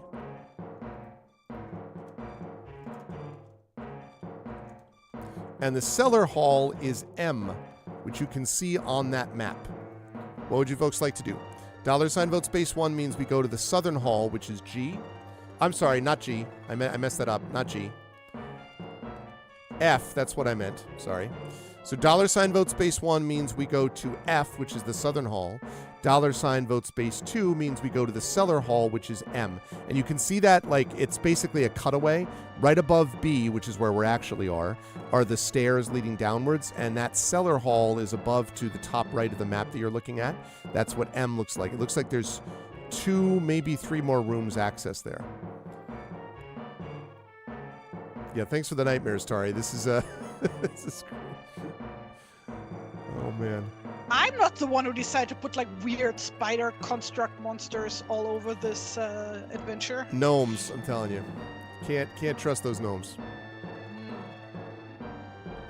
Okay, so we have so we have 1 vote for go to the Cellar Hall. $ vote space 1 means we go back to the Southern Hall, which is F on the map. We do have to get that lit up eventually, but we have not been to the Cellar Hall yet, so that's $ vote space 2 is M. I'm starting to blame Tari for the Dweemers now. Just give it googly eyes and it will be adorable. Adorable googly eye latrine constructing. Like, I'm trying to decide what exactly Dweemers, didn't I say that? Or you're saying Dweemers? It should be Dweemers, isn't it? DWE? I would pronounce it as Dweemers, but... Oh, Dweemers. So it should be DWEH then. It's from Elder Scrolls. No, I know. I think that's a bit older than Elder Scrolls. Yeah. I think. No, but what he was imagining was, oh my god, the googly eyes. Now it's a Muppet. Suddenly it went from nightmarish to basically Muppet. another Tuesday in Muppet Land. Take it back to Xenomorph with googly eyes. All right, last call. Going once. It's very funny. Going twice. All right, sold. Cellar Hall it is. We have not been here yet. That's funny. Okay. Spiders are so annoying to draw. Because, like... did you say trying eyes to figure are? out... No, spiders. Oh, spiders are. Yeah, because it's, like, really difficult to put the legs in a position that it, like, makes sense to the viewer. I see. So it looks like, how do you handle that? Do you just, like, have to... Futzing. Do futzing around? Gotcha. Everything is futzing. Everything is futzing. Standing water pools around the clogged drain at the bottom of the cellar stairs, spilling across the tile floor. So we're in M now, chat.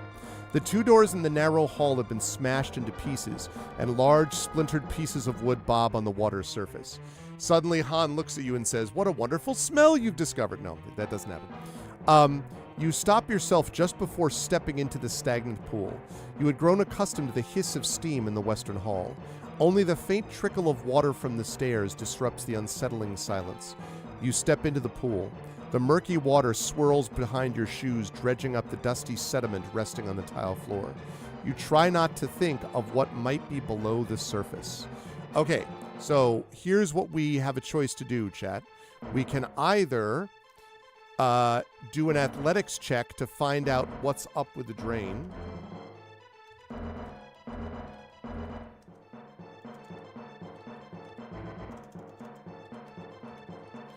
And that is athletics DC 13. We could wonder what's happened here, which is perception. And that's DC 13. Or we could call out. That doesn't require any check. You just do it. So $ vote space 1 means wonder what's up with the drain. You do an athletics check. That would be DC 20 plus 1, trying to get to a 13. Wonder what happened here is perception. We have expertise in that, so that's plus 4. So that would be DC 20 plus 4, trying to get to 13. Or call out. $ vote space 1 for wonder what's up the drain. $ vote space 2 for wonder what happened here. $ vote space 3 to call out.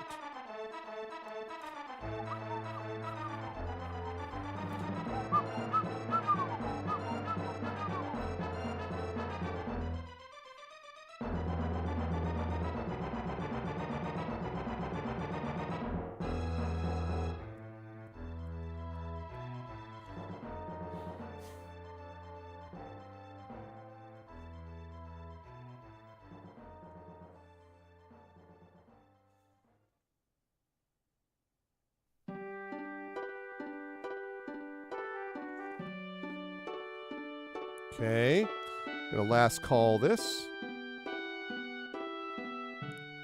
Going once. Going twice. And sold for perception. All right, so we're gonna be looking at, Echo please, a DC 20 plus 4, trying to get to a 13 if we can. Oh my god, you were right about the cursing. Wow.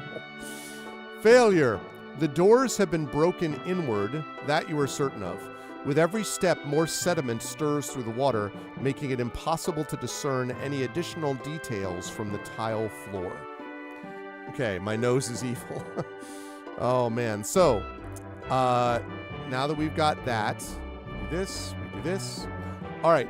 So now the choices are, now that we don't really have much information that we did before, we can either go back to the Western Hall, where we came from.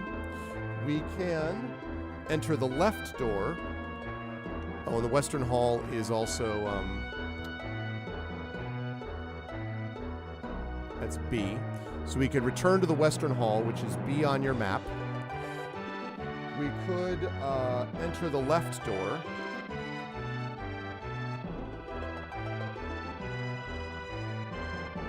Which is O. Or enter the right door.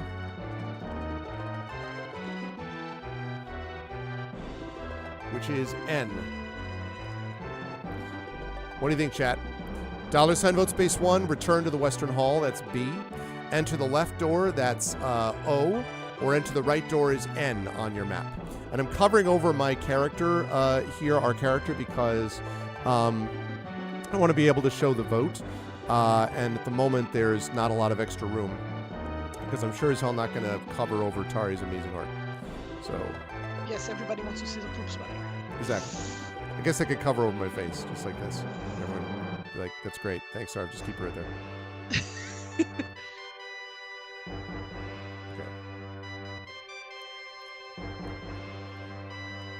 I think we've entered the victory music from Illusion of Gaia. This is very much the da da da ba ba ba ba ba ba ba ba. All right, left door is 2, right door is 1. I'm going to last call this. Let's see what else we get. Disgusting. It is pretty gross.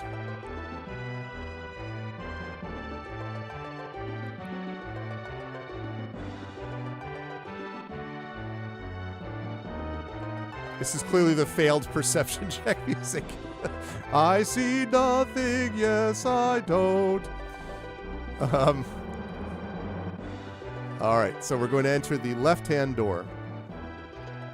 Okay. Tangled sheets. So we are now in O. Tangled sheets have been torn from their bed frames and dragged toward the open doorway. Dried blood is crusted and smeared across the infirmary floor. The only source of normality among devastation is an untouched blue door against the far wall. That's the one leading to P. Broken jars and blood-soaked rags lay scattered across the tile floor. You carefully dance your way around the smattered blood, I guess that's right, that coats the infirmary floor. I wonder if anyone made it out all right. The shattered brown glass of medicinal bottles crunches beneath your boots. After surveying the room, you determine the infirmary has been raided of all readily available medical supplies. You turn your attention to the unopened door at the back of the infirmary.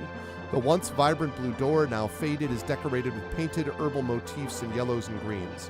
Rattling the handle, you find the door is not locked, but barricaded from the other side. You press your ear against the door, listening for any signs of life. After a few moments, you feel confident that nothing living is on the other side. Yeah, American-style healthcare. You got that right, Gregory. Okay, so here are our options. We can say, like I'd let a door stop me. We can do an athletics check. What's that meme again? The sign can't stop me because I can't read. That's right. Joke's on you. I can't read any warnings. Okay, so athletics DC 15. That means we'd be D20 plus 1. $ vote space 2 is investigation. Maybe there's something we missed. And that investigation is DC 13.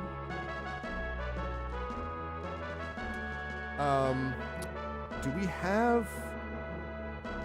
I know we have a tool, but I don't think we have Tinker's tools, or do we? No, I don't think we do.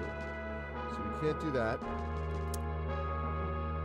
And we don't have a crowbar, so we can't do the other one. So, we have two choices, chat. We have to do one of these two. So either we let a door stop us, athletics DC 15.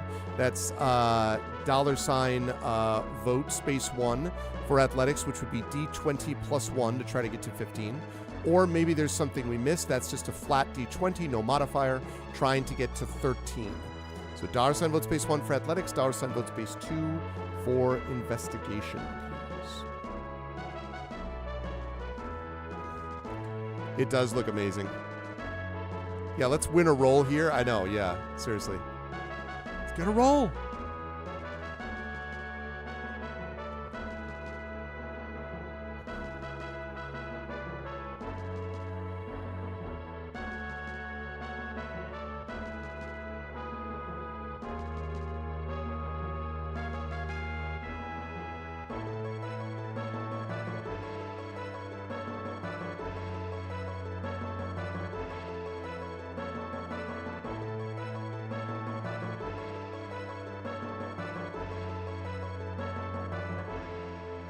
What I really don't like about this book so far is how many robots it makes me draw.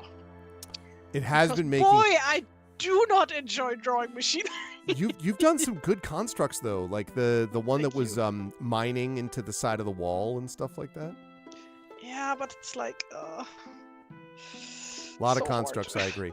Well, I will say that the third and final act of this book, which is if and when we get out of this temple, does not have... That seems to be more living creatures from what I can tell. Okay, good. So we'll be out of the construct world. Okay. Going once here. Going twice. Okay. Investigation it is. All right, Echo. You can do it. I feel good about this, Echo. D20. We're trying to get a 13, no modifier, just a D20. I have confidence. I have faith.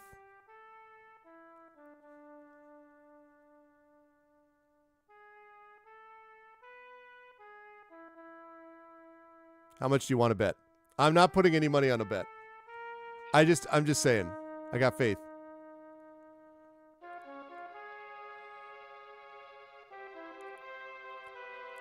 $13. No, see, it worked. See, you doubted yourself and it was not. It was only a DC 13. It was just enough. You take your time searching the infirmary with a more scrupulous attention to detail. You check the sheets, pillows, cabinets, and even under the mattresses, leaving nothing unturned. What's this? What's this? What's this? What's this? You retrieve a small glass vial that had been forgotten behind the medicine cabinet. Add 1 vial of holy water to your inventory. Hey! Holy water in my bag.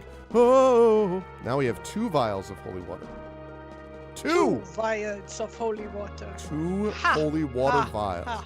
Nothing vile about that. Okay.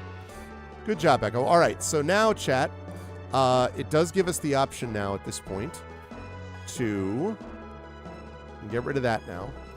It does give us the option to return to the cellar hall. So, like, let a door stop us.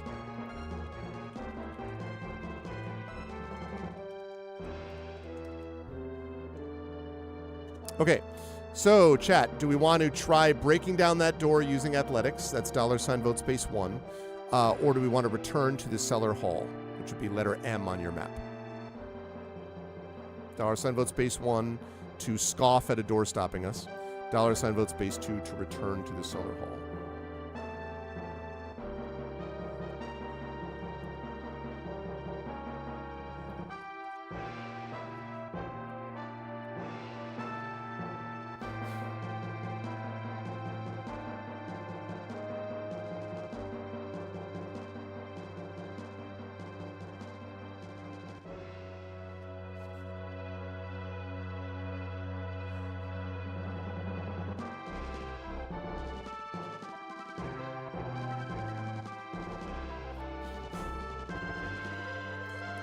I have never tried to break down a door IRL. It is extraordinarily hard to do.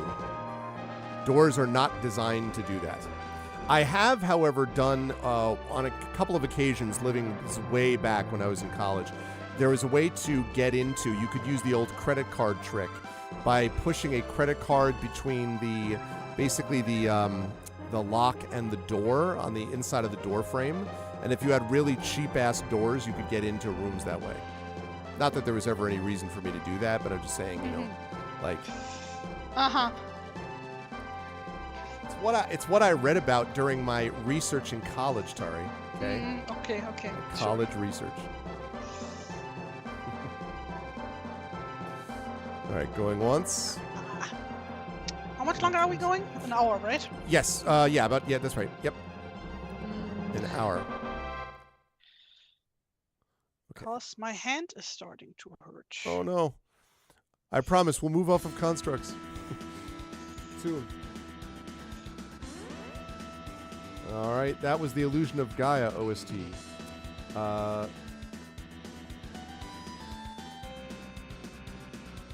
Okay, actually how about, now that I think about it, have we done the Phantasy Star OST?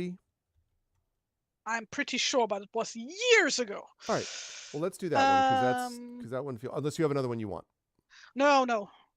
Was just thinking like something that has to do with underground. Oh, I see.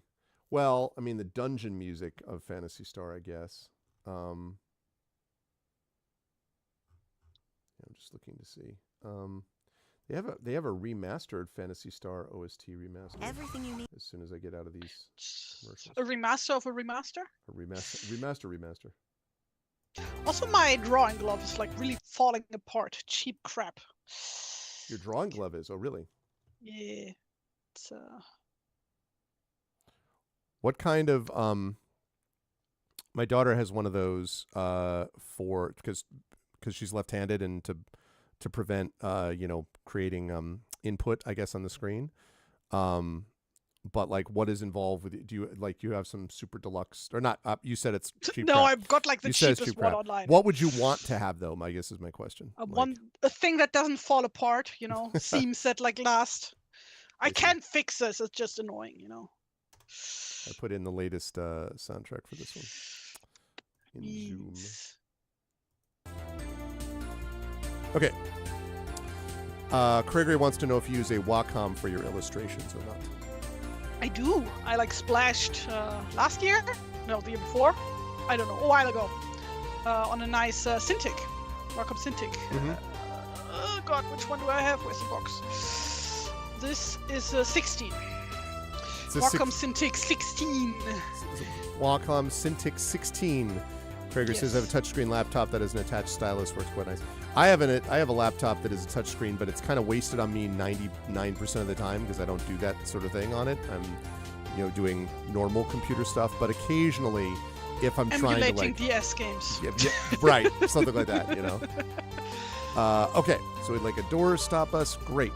Athletics DC 15. So yeah, use your best judgment, Tari. If you want to do like one more and then stop, or if you like whatever, you don't. I'm gonna take a quick break. Okay, that sounds good. 5 to 10 minutes. Perfect. And then I'll.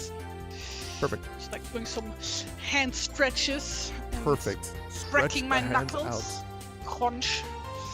You need an exoskeleton glove, is what you need, so that you can just like, it does all the work, and then. And then your hand will not hurt. It will just be encased in armor. But listen, for your art, we'll use our imagination for a bit. Exactly. Okay, like we'd let a door stop us. Imagination in my tabletop RPG. Exactly. In this economy, in these troubled times. Okay. No, it's not the time of troubles anymore. That's been that was like more than 100 years ago. Yeah, that's true. Nah. We call get it. Get it. Forgotten now. Realms joke. It was good. I like that. I like what you did there. Okay, athletics, DC 15. So, all right, Echo, it's DC 20. We're looking at a +1, trying to get to a 15. Let's see if we can blow this door open. I like to think we back up. You throw your weight against the barricaded door, digging your shoes into the dust. Despite your efforts, the door refuses to budge. No luck. I guess I'm not getting in here.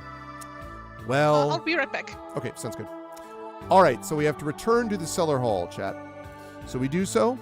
We return to the cellar hall. So we are back here in letter M. We've already been here once before.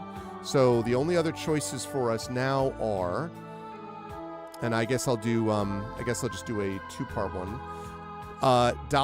$vote space 1 means we go back to the Western Hall. That's letter B. $ vote space 2 means we go to the boiler room, which is N.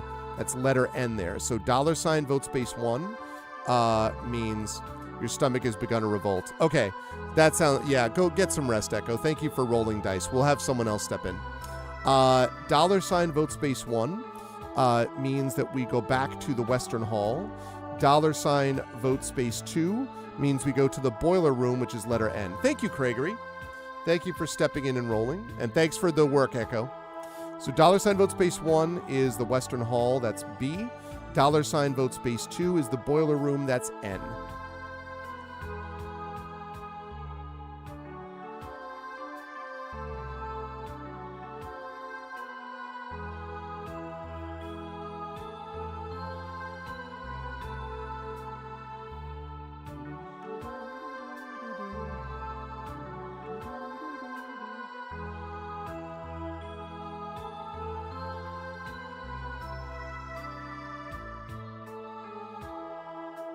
Right, last call here. Last call. We're getting there, chat. We're almost done, I think, with the temple. And if we escape it successfully, then we get outside, and that's the final act is Act 3 here. So then when I was getting we're my almost money there, up, and they I both have read faith that account. we can I faith that told we her can she do was- it. Okay. And the music proves it. You can do it for sure. Okay, close. All right, so we are going to N. We're now in N on your map, and this is apparently the boiler room. Brass-plated tanks interconnected by heated pipelines channeled through a centralized furnace. Your footsteps, softened by the ash-coated floor, leave impressions behind. The furnace's door, cold to the touch, is sealed shut by a thick layer of rust. I literally went down, I just checked the music quickly to make sure. This was from 7 years ago, so pre-Gen AI, thank God. Just wanted to make sure. I'm like, wait a minute. But no, it's fine. Okay, so, welcome back, Tari. We went into the boiler room, Tari, by the will of chat. Faint at first, but growing in intensity, a clawing, scratching sound resonates from the belly of the furnace. Something has noticed your presence. Bang. Bang. Bang. That's right, only the best effects here. The faint scraping turns desperate, pounding at the furnace walls, shaking the brass plating with every impact. The sound suddenly stops as quickly as it had started, leaving you in deafening silence once more. All right, chats, the question is, what should we do? We could either get the furnace open, try to get the furnace open.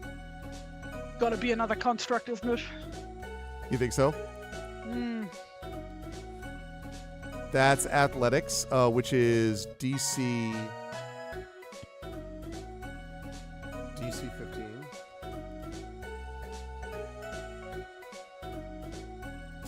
$ vote space. So that's 1. Perception. So we can hurry and get what we can. That's perception. AC 13. Then we have, hold on a second, possible commercial coming up. It's not good. We have, I'll take a look around. Tools were left behind. That's investigation. And it's investigation DC 13. Or I might be able to pry open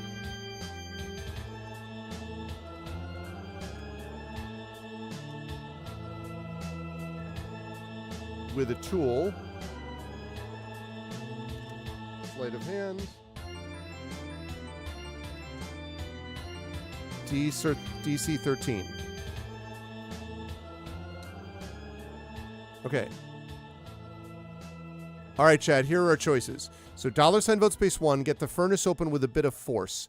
That's athletics, so that would be +1, DC 15, so D20 +1. Hurry and get what we can. Perception we have expertise in, so that would be DC 20 +4. I'll take a look around. Maybe some tools were left behind. That would be investigation. That's a flat roll. That's just DC 20. This is D20, trying to get a 13. Or I might be able to pry open the furnace door with a tool. Now, in terms of ease, like we have +2. We don't have expertise. We have +2 there. So that would be D20 +2 to try to get 13, which would be a sleight of hand. I also don't know whether we want to open the furnace, if I'm being honest. Like, it sounds like we don't want to open it. Like, if something is bashing, trying to get at us. So I don't know. I'm just throwing that out there. I have no idea, but anyway. So $ vote space 1 to try to open the furnace with force. Athletics, DC 15, which means 20 +1. Hurry and get what we can. Perception, DC 13. We have expertise in that, so DC 20 +4. Take a look around. Maybe some tools left behind. That's investigation. DC 13, that's a flat roll, so just DC, just 20. Or I might be able to pry open the furnace door with a tool, which is sleight of hand. That's DC, so that's 20 plus 2 to try to get to 13. So get your votes in. We have 2 votes right now for tools.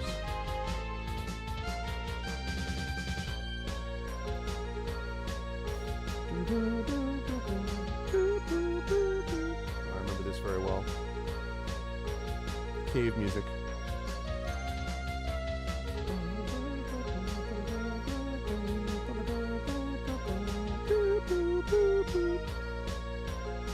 You feeling lucky, board game heaven?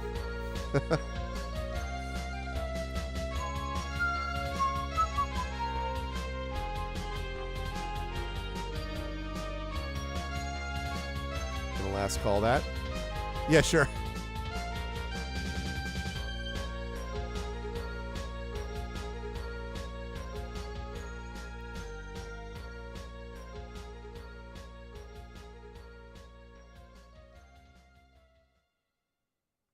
Okay.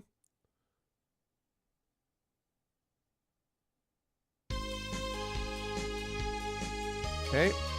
Going once. Going twice. Okay.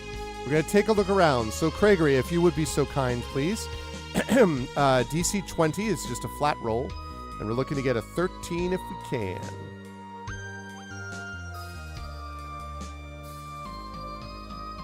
$16. Good roll. Searching beneath the tanks. You notice the many empty rat traps in the dust. Next, you turn your attention to the furnace, noticing something metal laying behind it and something shiny laying next to that. You discover a short sword and a crystal fragment. Hey, let's go! Okay, so we have the 3 minor crystal fragments we need to restart the construct, so that's good. But also, it is a +1 short sword. Let's see, and there is a proficiency bonus because it's a rogue, so we can use this. So we now have a +1 short sword.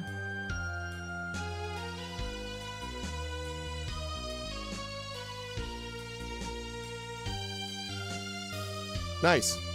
You are good at this, see? This is what I was trying to say.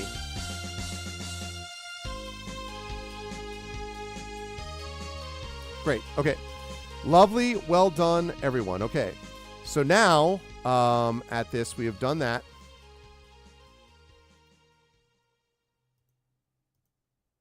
Move that up there, thanks to Effect Life's awesome setup in his system.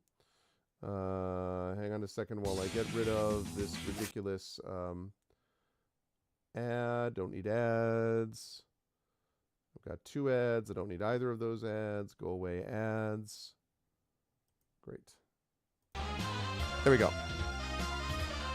This is the battle theme. Okay. Right. I'm going to open this now. So, and then we could also depart.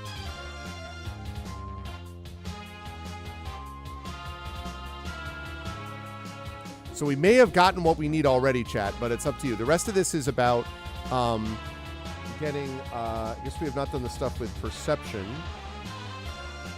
The perception is the same as investigation, so there's no reason to keep that on the list. So instead...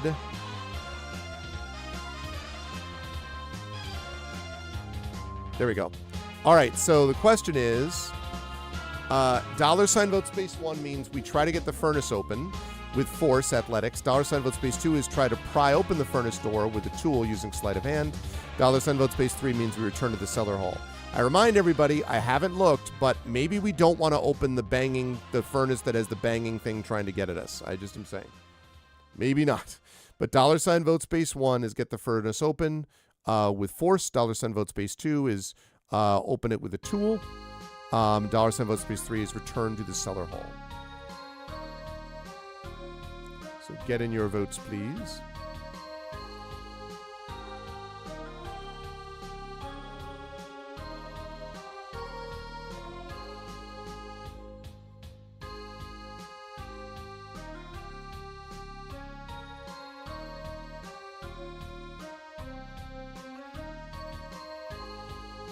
All right, chat seems to be, hey, Big Boss. Good to see you, Big Boss. Welcome, welcome. We've added a nope to it. I love it. Okay, last call. So we have got our 3 crystal fragments, Big Boss. We have lit up the western and the eastern hall. We just need to light up the southern hall. And then, if all goes well, that should get the construct running. And that should allow us to then hopefully get out of the temple and go to the final act of this book. That's the theory, but first we have to see whether it all works out that way. That's just catching you up on what we've been doing today. And we're listening to the Phantasy Star, original Phantasy Star soundtrack, remastered. So, sounds like a plan. All right. Oh, go ahead. Sorry. I know that you are a big fan of Phantasy Star, right? I am. I know nothing about this series. Like zilch. Okay. Until I heard you mention it, I had never heard of it before. Can you give me a rundown, a really quick one? The problem is though, I loved the first one and I have played the fourth one. The problem is that in between those things was about 40 plus years of time. So I don't honestly remember a lot about the lore of it. It is a mashup fantasy science fiction thing. I can say that for sure. There are both like robotic creatures and insect creatures on a planet which has been abandoned by the gods, some people believe, and others, say that it's just being invaded by an evil force. But after I get past that, my lore knowledge fades because, I literally was playing this when I was, 12. Is this a JRPG or what is it? It is, yeah. It's a JRPG, yes. And it came out originally for the Sega Master System. So it was originally a Sega-based game. That's why I wouldn't have heard of it. Yeah. I see. I played it on the Sega Master System, and I love the original Phantasy Star. It had, its dungeon stuff was very, 3D, going through from your perspective, which at the time was pretty awesome in the mid-'80s or whatever. And then the overworld map was the classic overworld, top-down perspective on your characters. So it was kind of like Sega's answer, I guess, to Final Fantasy.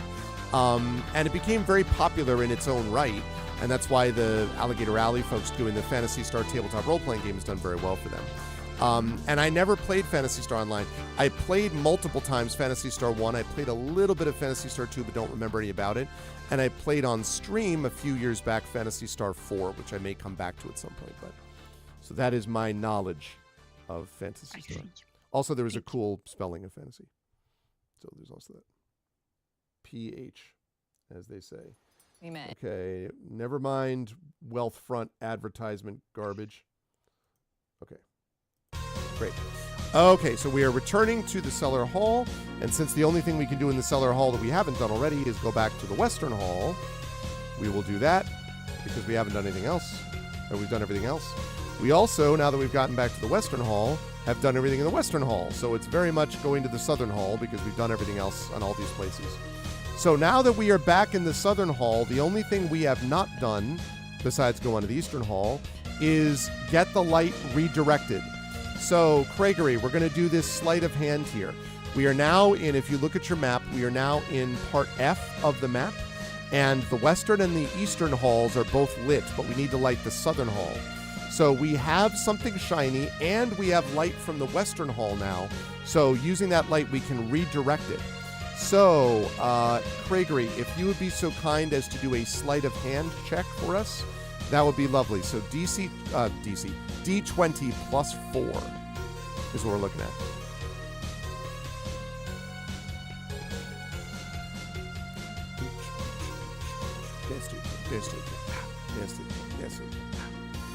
Yep, that is just enough. So we are able to, using that, use a piece of the copper wire to bind a shiny item to the hay hook. Now, it doesn't say this, but I would assume that means the Forge Master's brooch is now used up because we had to do that to set it. So the bright path is now active in the southern hall. Good work. Good job. Just enough. All right. So now we go to the eastern hall because we have, again, done everything else here. We've been very thorough, very completionist this time around, everyone. Okay. So the bright path is active in the eastern hall. We have once again done everything there is to do there. So let's see. That brings us on to, we've already been in the Forge Master's workshop, so we can't do that.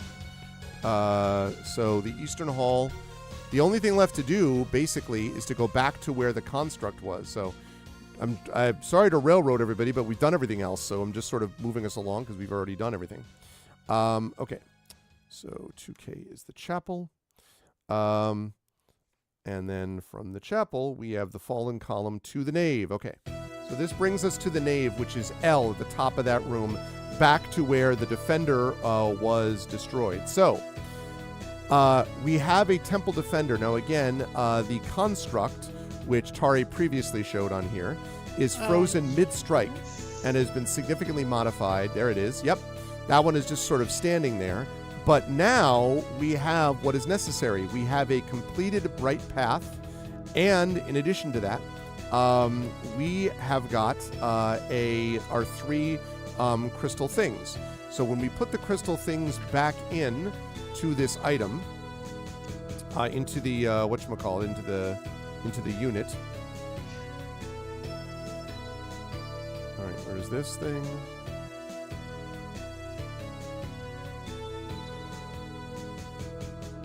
Oh wait, did I skip a step? Where's the repaired chapel defender thing that I need? Because we have the 3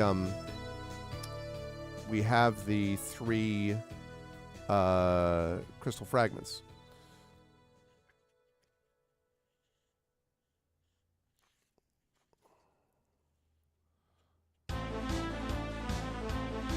Oh, I see. It was in a different spot. 2Q is the temple defender. Okay. Right. So we go back to that. We have 3 minor crystal fragments. Okay, good. I was like, what? I know I saw this. All right. Tari flexing those drawing muscles like it's the muscles they use. You clear away the remaining pieces of broken crystal from the core, tossing them to the ground. Each minor crystal fragment clicks into place. The temple defender's systems begin to hum, radiating with arcane energy. As the construct's head lifts to attention, you quickly obscure your light source from its view. You wait for something to go wrong, but 1 minute turns to 5 as the construct continues to stand at the ready. I did it! I did it!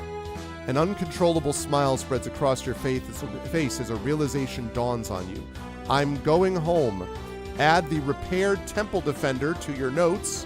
All right, so he's repaired, but he's overworked, but he's also repaired. So we now have a construct, which is a temple defender. And now we can go back to the nave with the inventive escape. You take cover behind the fallen column, watching as the temple defender's core flickers to life, illuminating the nave in green light. The inner mechanisms stutter and shriek. The construct's head swivels towards the light source, crushing the fallen masonry beneath its mining implements. Sunlight bursts into the nave. The temple defender charges out of the temple's shadow, swinging its arms erratically. You may proceed to Act 3. Aha! We did it. Called it. All right. We got out of the temple and out of construct land. I'm sure Tari will be happy to hear. Okay. Yes. And we have a new map, too. So, let me get that new map here. This is the final act, chat. It's the final act. Okay.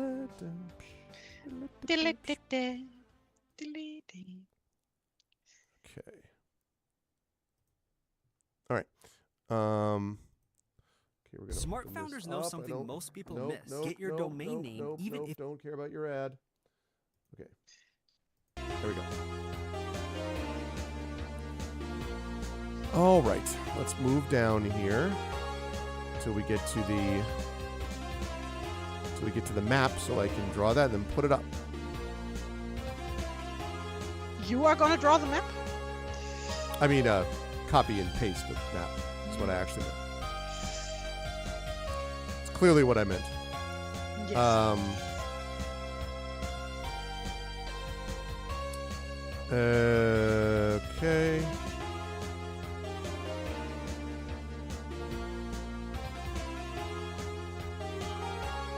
Oh my god, what the heck?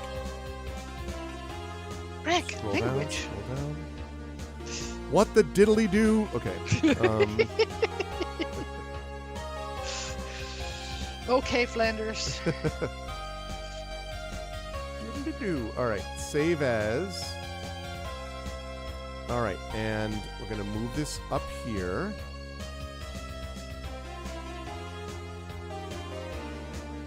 All right, and Act 3, the breach map.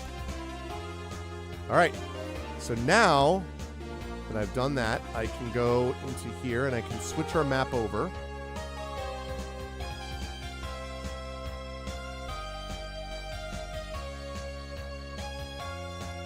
There we are. All right, let's take a look, chat. For just a moment, you can see it. There is our map, and we start, according to this, at letter A, which is the other side of the temple. So that's what we've got, is letter A. Act 3 is called The Breach, but it begins with fleeting memories. So, fleeting memories. Oh yeah, I love this music, the final dungeon music. You remember hearing shouting and laughing coming from the kitchen in Lord Barrett's manor. The whole thing was beset by pixies drinking and fighting and playing music. Looking into the pantry, you saw Paladin Hammerfell, Lord Barrett, and Tinker Erland all tied up and gagged in the larder. You dodged out of the way of two pixies caught in a fistfight.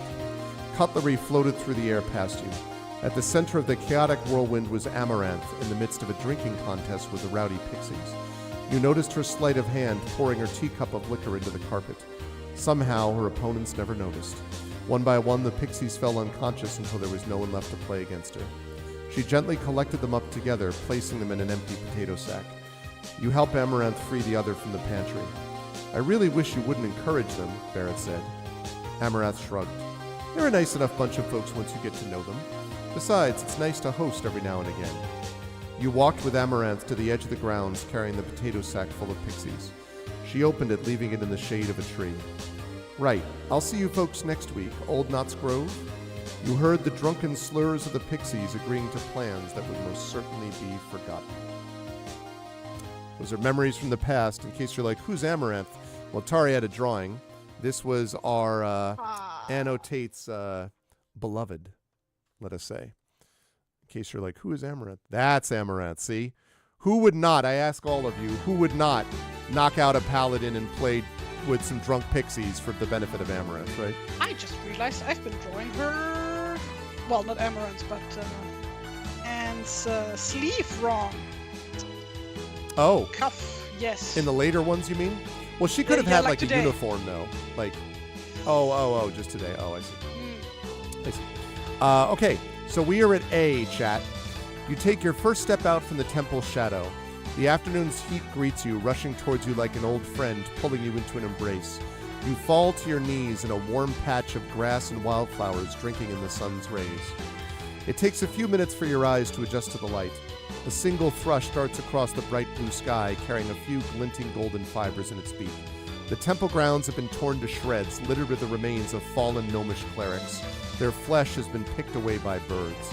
You do feel a slight sense of relief looking across the gore-ridden grass, not recognizing any of the fallen. A cobbled road runs across the temple grounds towards the horizon. Jagged mountains peek out from behind a dense cloud of fog near the edge of the valley. A faint green light radiates from within it. Wind rushes down the mountain, carrying fallen flower petals up into the sky. but the fog cloud remains unaffected by the breeze. Looking to your left, you see a natural rock shelter, shielding a path of carved stone steps from the sun. Echoes of a waterfall carry across the stone. The wind swells, this time coming from terraced fields of grains to your right. Steps cut into the dirt lead up to a weathered barn at the top. You swear you hear the faint clucking of a hen.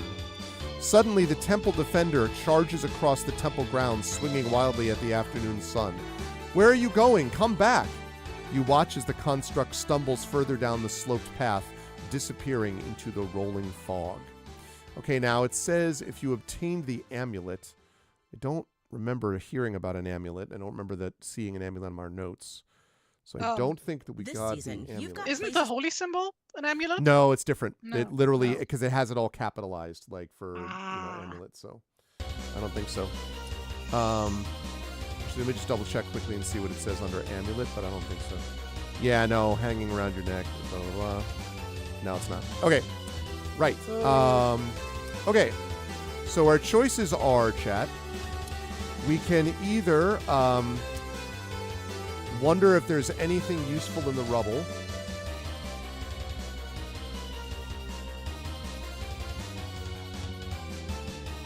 And that's investigation. DC 13. We could do a nature check.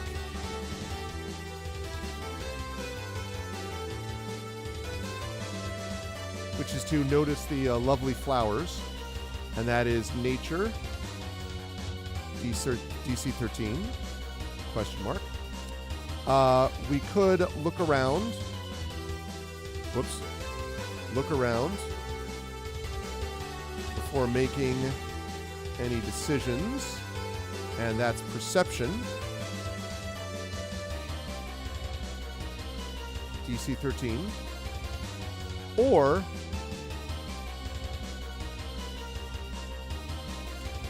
that thing might still be around here. So that is stealth DC 13. So as I read this, basically it's look for something in the rubble, that's investigation. That would be just a flat roll, D20 trying to get to 13. What lovely flowers, that's nature. No, we're not proficient in that, so that would just be a wisdom check. So that would be D20 plus 1 trying to get to 13. Look around before making any decisions. That's perception. We have expertise in that, so that would be D20 plus 4 to get to that. Or that thing might still be around here. We have disadvantage on stealth checks, remember, thanks to the Tari rule. So that would be plus 2, but we'd be doing it at disadvantage, trying to hide, I think. So $ vote space 1 if you want to look for something in the rubble, the investigation. $ vote space 2 if you want to think about the flowers. That's a nature check, just straight wisdom. Look around before making any decisions. That's perception. That's probably our best statistical thing. $ vote space 3. Or that thing might still be around here. $ vote space 4 as we try to hide with what used to be pom bombs but are now clearly bells. So get your votes in.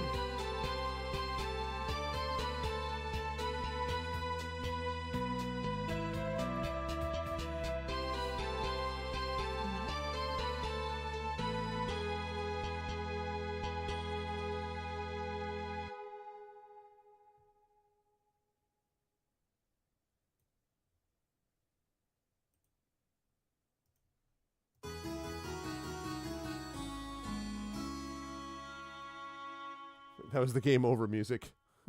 Okay. All right. Last one, which we're not going to get through, but the last one of the day. I found this, and I have to do this one because Dragon Spear, I hope you're still here. Because what I have found here, sir, is I have found a Microprose PC CD-ROM game soundtrack. And the soundtrack is for the game Dragon Sphere. So, and I just put it in Zoom for Tari for when Fantasy Star's over. The Dragon Sphere OST in honor of Dragon Spear.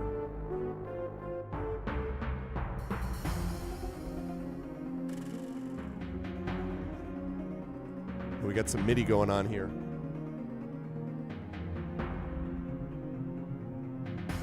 Would load. Never heard of Dragon Sphere. I'm gonna put a little note, like, what is this game?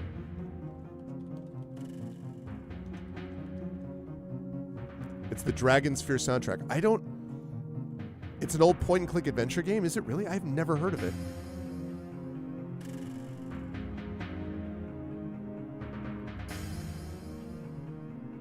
I have also never heard of it, and I'm a bit of a point-and-click adventure aficionado. Yes. A connoisseur, if you will.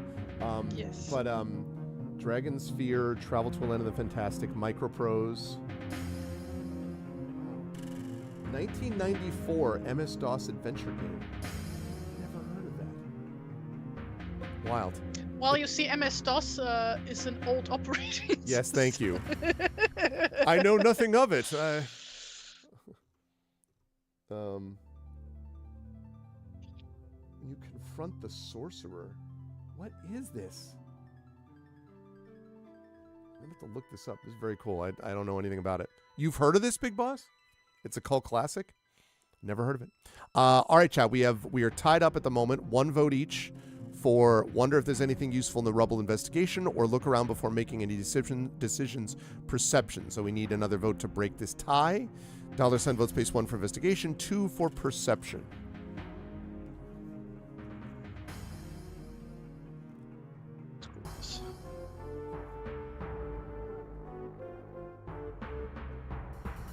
All right, going once. I'm like out of ideas of things to draw. Going twice. There's nothing very exciting that happened in the book at this very moment that we're talking about right now. So hopefully this next step will get to one. Okay, let's see. Look around for making decisions. Close. Okay. Perception. Craigery, if you could please roll a D20 plus 4 for me, please. We will see if we find something. 18. All right, that'll definitely do it. You take a moment to gather your thoughts, looking at each possible direction logically. The road will most likely lead you back to some sort of town of civilization. You are wary of the dangers lurking in the fog. You could always look for a way out through the terraced fields, but the path may be treacherous through the mountains.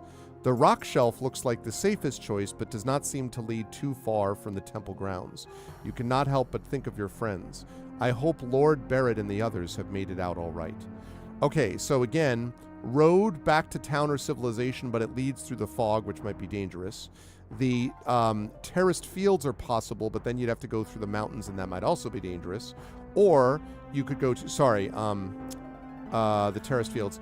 The rock shelf looks like the safest choice, but doesn't seem to lead too far from the temple grounds. So, given that that's the case, let's figure out where so we can get Tari one last good subject for drawing. So, go ahead. What I'm not understanding is, are we still underground now? No, we are outside now. We're outside the temple. Because remember, we can't... Yeah, go ahead. But I thought the temple was underground. That's right, but the temple led from the cave through the temple. I guess there's a tunnel from the leading out from the temple. I guess. Okay. I believe must be what it was. Because I know they came to the temple because they heard about the gnomes and they were worried about what happened to them, and they had a good reason to be worried, apparently.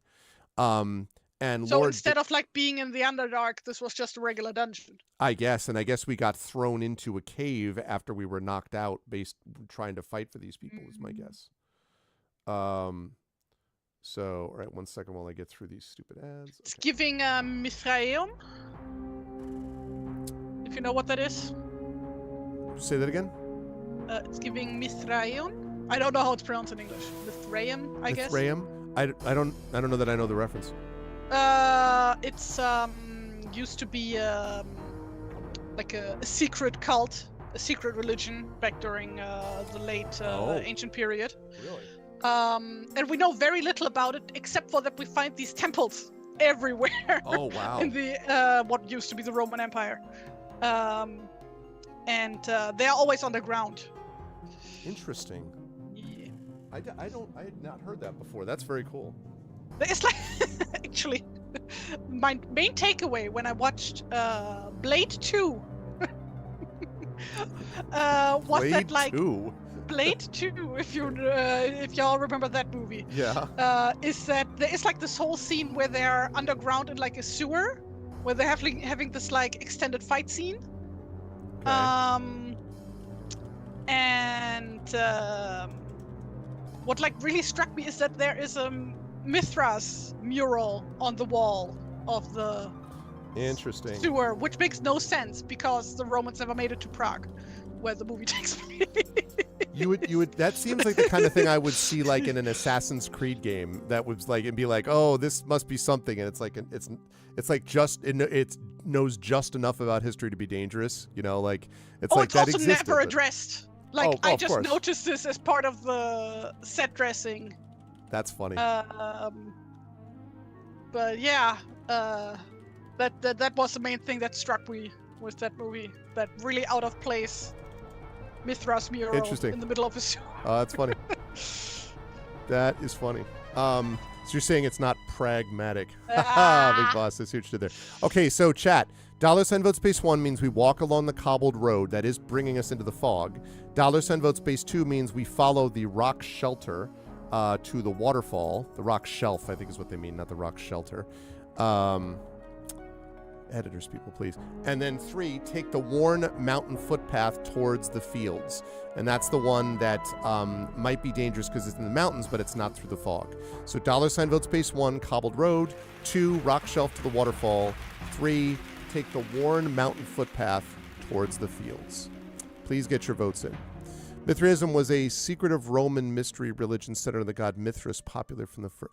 Yeah, I don't know. That, what's interesting too is that 1st to 4th century CE. Okay, so I was thinking about how much time I spent learning about different aspects of Rome when I was playing Expeditions Rome, which was my second game of the year last year, my runner-up for game of the year. And all I could think of is Mithridates, which is not the same guy at all. Well, like most like Roman antiquity media takes place around the year 0 or before that, right? Right. So I wouldn't. Yeah. So it wouldn't contain Mithraism. It is fascinating. I've been reading this book, Inventing the Renaissance, by Ada Palmer, that gives all this information about it, and learning about what was left of Rome for centuries afterwards, where it's basically just this hollowed out city with 10, 11,000 people living in an area that was built to contain 15, 20 times that number for a long, long time. And the experience of walking into it, because it was still kind of like the center of a major religious center, but people didn't live there nearly as much anymore. So it's this strange, walking through history type of effect, I guess, when you went there at a certain time. It was interesting. Reminds me of that one time when a long time ago, I had a friend from Australia visit, and I showed him around Cologne. Okay. And he just stopped at every corner because there was some either a Roman ruin or a medieval ruin just standing there in the middle of all the Yeah. he couldn't process it, and I'm like, why are you stopping all the time? It's wild though. It's I told you this. This is and not just Rome, honestly, Tari. I told you when I was in Germany and I and I was in the basement of this tavern in that was literally called Hell. And I want to say it was in Heidelberg. I don't know if that's true though. And it was 1,200 years old, and this waitress comes into this 1,200-year-old basement, and she's bringing us a can of Sprite. And I was just kind of do you realize what you're doing? Everyone's like, what? You're just, I'm it's just normal don't, here. As an American, I'm I can't even fathom that you're just walking around in history, no big deal, whatever, it's fine, It blew my mind, so I totally understand that feeling of the guy stopping and looking at all the ruins all the time. Yeah, but I grew up, I say there, I guess, because I moved. But, yeah, it's just... You don't, right, that's what I'm saying. It doesn't occur to you, right? It's just you're whatever. Well, I mean, it's cool, and I like looking at it, but it's not I don't know, too noteworthy, I guess. Don't you get my bitterness started about the fact that, especially in UK and Wales, because one of my dreams is to get a chance to play D&D in a castle sometime, like or run a game there, and everyone just being like, oh yeah, you could do that anywhere. I have like 15 castles within 5 miles of me. I'm like, shut up. All right. Oh, my old LARP group, we used to rent out an old castle every year. Of course you did. A game. It was like $3, right? And you know. I mean, yeah, basically. God damn it. Whatever. You don't understand my home region. There's so many fucking castles. You can just buy one. It's like they're super cheap to buy, You're but not like the helping. upkeep. But the upkeep is so fucking expensive. I don't want to hear about the That's like main upkeep. issue. You get to buy a castle. I have to go to what am I going to be like? Oh, I could go to a McDonald's. Like I freaking. Oh, we have those also. All right, that's our show. No, I'm just kidding. What I'm saying here is, hey, you can just come over and I can like hook you up with like a castle situation. With a castle situation. Even in the Netherlands, though, there's not as many castles no, are there. No, we don't have many castles in the Netherlands. See? Because swamp. Everybody watched. From the Monty Python. Want to go to the We built the third one, and that fell down. Was the third one that stayed up? That one fell to the swamp. Oh my god. $3 for a castle. Why not be a little more frugal? Like, I told you this, Big Boss. I think I mentioned this before, that when I was in, and then we'll continue with the vote. But I was when I was in Greece, when I went to Athens, and I was sitting in the Theater of Dionysus on the Acropolis, and I was looking down at this stage. And I'm like, first of all, I don't think I should be allowed to be sitting on the Theater of Dionysus this way. Probably it's not great for preserving it forever, but it was amazing, obviously. And I taught at the time Oedipus Rex, which was first performed on the stage I was looking at, 1,500 years, 2,000 years hence or whatever. That was about 1,500 is probably like 2,000 plus, yeah. Like 2,500 years ago. And I was like, I just... ghosts, and I'm like, and everyone's there and they're like, modern clothing and jeans and whatever, and I'm like, it was marvelous. I mean, it was pretty wild to see it. So okay, so let us close this. We are going to walk along the cobbled road. Chad has said, forget the fog. We've seen, what is it called, The Happening, or was it just called The Fog? What's that one where there's like the Stephen King one where there's just like things grab you from the fog? Anyway, it's that one. I do not know horror movie stuff or book stuff. Oh, that's true. That's true. The Mist. Not that's my right. genre. It's called The Mist. That's right. So you're just going to walk in there. Beads of sweat pool in the small of your back. So we're in B now, soaking through your clothes. Anytime your pack shifts, you're reminded of the damp, clinging fabric against your back. A breeze drifts across the grounds, carrying the scent of wildflowers and rotting flesh. Blighted earth. The ground is poisoned where the fallen clerics lay. The plants have withered around their exposed black viscera. The rest of the flora, in an act of self-preservation, curled itself away from the blight, creating a turbulent, swirling pattern throughout the grass. The wind swells once more, carrying the stench of death with it. You look beyond the temple grounds to the rolling fog ahead of you. There's an old text adventure game in the mist. Is there really? That's cool. The fog cloud That's like one holds of the most one no, sorry, I was thinking of a different game. I was thinking of Myst. Oh, not MYST. No, I know about that. No, yeah. text adventure, MIST. I'd never heard of the text one. The fog cloud holds its shape, unaffected by the wind and the summer heat. From this distance, you can see wisps of fog suspended in the air. You look at the mountain stream next, following its path along the sheer valley wall until it becomes obscured by the rolling fog. You turn next to the terraced fields. A wooden fence guards the edge of the fields, a few 100-foot drop down into the river below. Okay. So, let's see. Okay. So here are the choices. So, we can... Can we? We can. All right, so there are...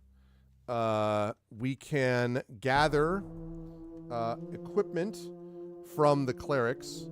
The quote is, "I'm sorry, but I need your equipment more than you do right now."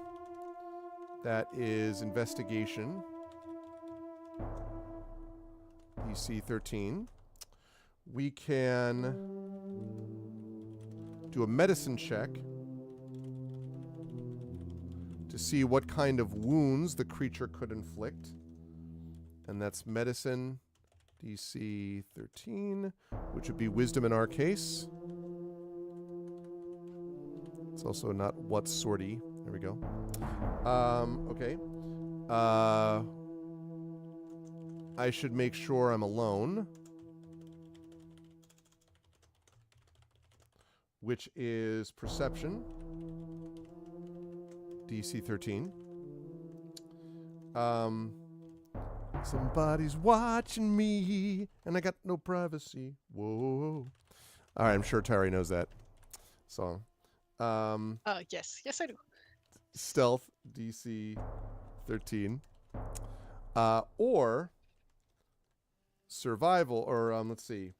I'll determine the safest path to take from here.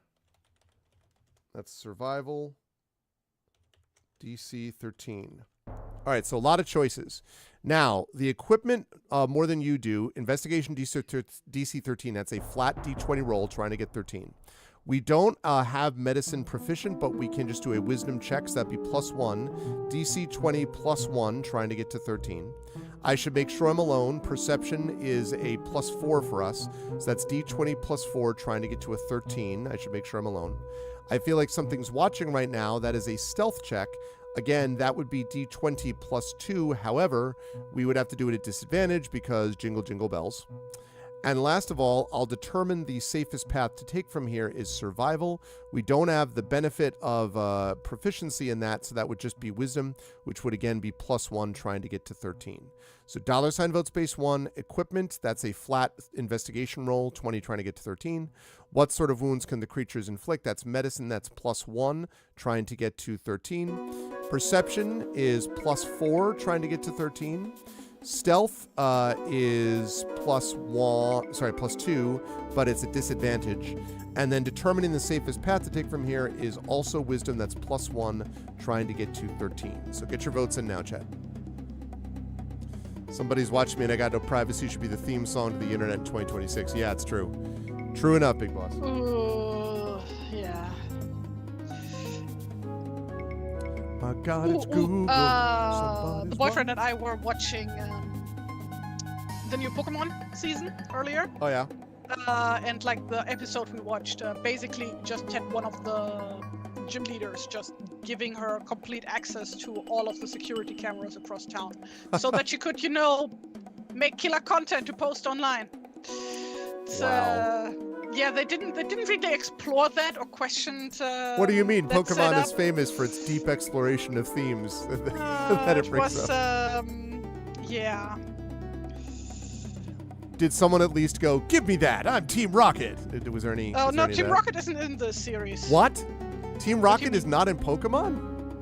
Well, not in this series. Oh. Like they did like a whole new series. Like basically everything Ash Ketchum related. Yeah. Stopped like a few years ago. It's like the Star Wars sequel trilogy, except that they did actually not bring Ash Ketchum back in the end. Well, and now it's just like a complete new cast of characters. Like except for like gym leaders and stuff, like those will show up. But like aside from that, it's a whole new cast of characters. Wow. Okay. All right. Bold. Did not realize. Okay, chat. You need to remember, like this anime has been going since the 90s. Yeah, that's fair. That's fair. So it was about time for my some, knowledge of it shake-up. is almost exclusively from watching people do Kaizo playthroughs of Iron Man Pokemon. So I don't know a whole lot about the lore, to be honest. Well, the fact that there are Pikachu, I Choose You, and Gotta Catch 'Em All memes and stuff like that. Okay, last call. Going once. Going twice. All right. We're going to do a medicine check. All right. So, Craigery, if you would, this is going to be a D20 +1. We're trying to get to 13 if we can on this.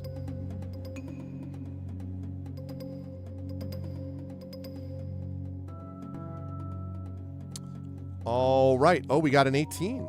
Oh. Your stomach churns as you examine the bodies. Many are missing their heads. Bitten off in one clean snap. Others have been torn open by large claws. Most seem to have died suddenly, clawing at their throats in their last moments of terror.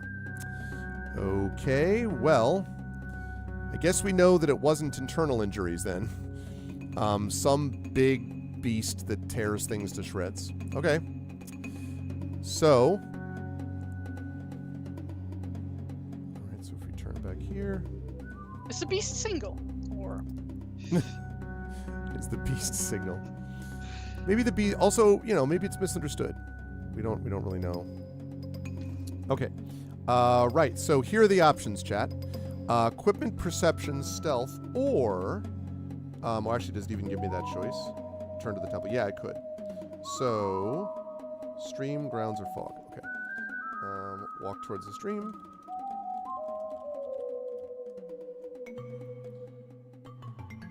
Which is C on your map. This is good music for this, actually. Cut across the grounds, which is F. That's towards the fields. Or enter the fog, which is H. All right. What's it going to be, chat? $ vote space 1 means I need your equipment more than you do. That is, again, investigation. Make sure I'm alone. That's perception. Feel like something's watching right now is stealth. Determine the safest path to take from here is survival. Or walk toward the stream, cut across the grounds, or enter the fog.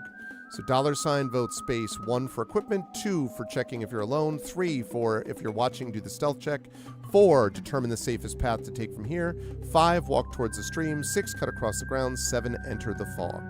And as a programming note, this illustration that Tari is doing will be the last one for today, and this will be one of the last votes we do too. You might do one more depending on what you choose, one more vote, but otherwise close to the last vote.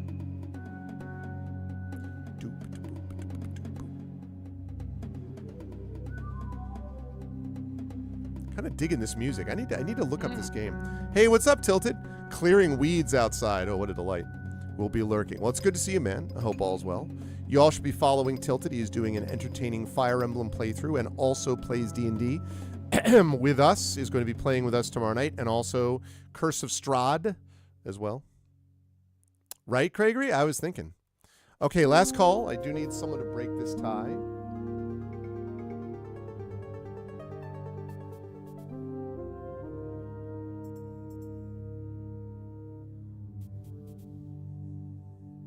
So $ vote space 1 equipment, 2 make sure you're alone. Think you're alone now. The beating of our hearts is the only sound. Okay. 3 watching right now, 4 safest path, 5 walk towards the stream, 6 cut across ground, 7 enter the fog. Good morning, Wenchkin. How have you been? Good to see you, Wenchkin. I was just thinking about you the other day. How's everything on your side of the world, sir? And hey, what's up, you Christians? Good to see everybody. Well, we're going to be on for about another 9 to 10 minutes, but we're close. This is the last illustration Tari's doing, and it's going to be one of our last votes of the day. Last illustration forever. No. Last illustration forever. Only of today.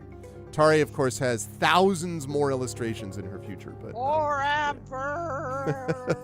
She's like, I've decided to retire from all drawing now. So. I'm gonna stop doing drawing and gonna go into professional baseball. Yeah, very big switch. But you know, or actually no, a very logical segue. You know, you've learned to do this stuff. Huge changes. You've been all over the place there. Huge changes are afoot. Are they, Wenchkin? No kidding. I hope they're good changes. Good. I just had a terrible memory come back when I accidentally threw a baseball bat at one of my classmates' heads when I was a kid. What? Wow. So we were doing indoor baseball during gym class. Okay. And you know you're supposed to drop the bat, right? Yeah. Oh yes, I'm aware. And I threw it behind me, not realizing that there were people standing behind me, and just hit one of my classmates. He was fine, and also he was an asshole, so he deserved it. But wow. You know. Do not come within 50 feet of Tari when at bat is basically what I'm hearing here. Yes. Would avoid doing that. Oh man. Well, we used to do hockey, like floor hockey in gym, and a lot of time. And how many times we heard from gym teachers like, "Keep the puck on the floor, or keep the ball on the floor," because everyone would like lift the ball, so the ball was like flying through the air, and they're like, "Keep it on the ground."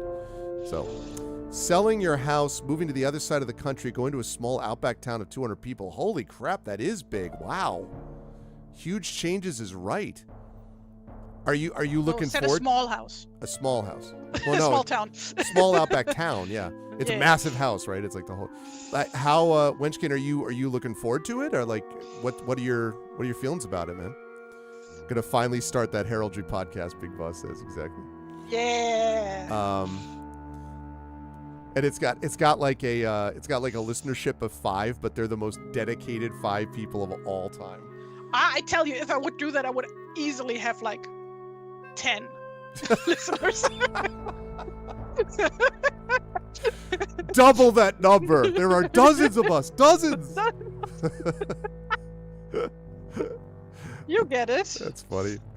Oh God. Yeah. Well. Yeah. Because I play progressive rock. I know. I very much know the dedicated but tiny crew.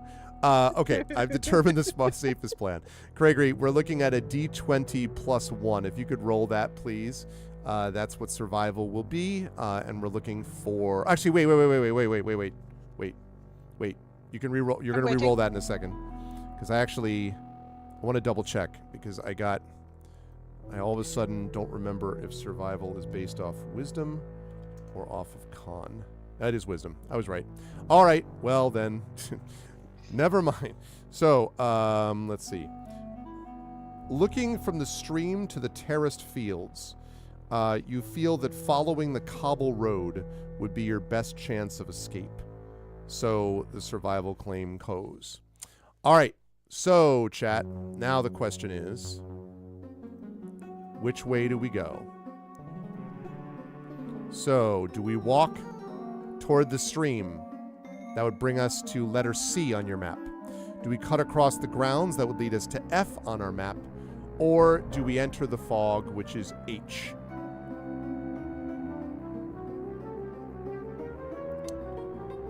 Yeah, Wenchkin. Yeah. I don't, and I think, I believe you admit, and I know what you've been going through before that, dealing with the child, and like, oh God, I can only imagine. Centevine's is my daughter's 18th today, so I can only imagine, and it's understandable. Getting away and having a major change of scenery is going to be significant, and I hope it allows you to sort of, nothing makes up for any of it. Yeah, thank you. Nothing makes up for any of it, but time does not eliminate loss, but it smooths over the edges in my experience, and it means that what you might be left with are the warmer memories and not the awful losses. And to do that, you need peace and time is the only way to do that. Drives me up a wall when people are kind of like, all right, well, you're going to mourn, and then 2 weeks later you're good. Like, no, it's not how it works. Mourning is erratic and takes a while. And if you avoid it, if you are like, I'm fine, you're not fine, and it's going to come back to bite you, so you have to process it. So, yeah, my very best to you, Wenchkin, about that. And I hope we'll see you on here just for community reasons, you know.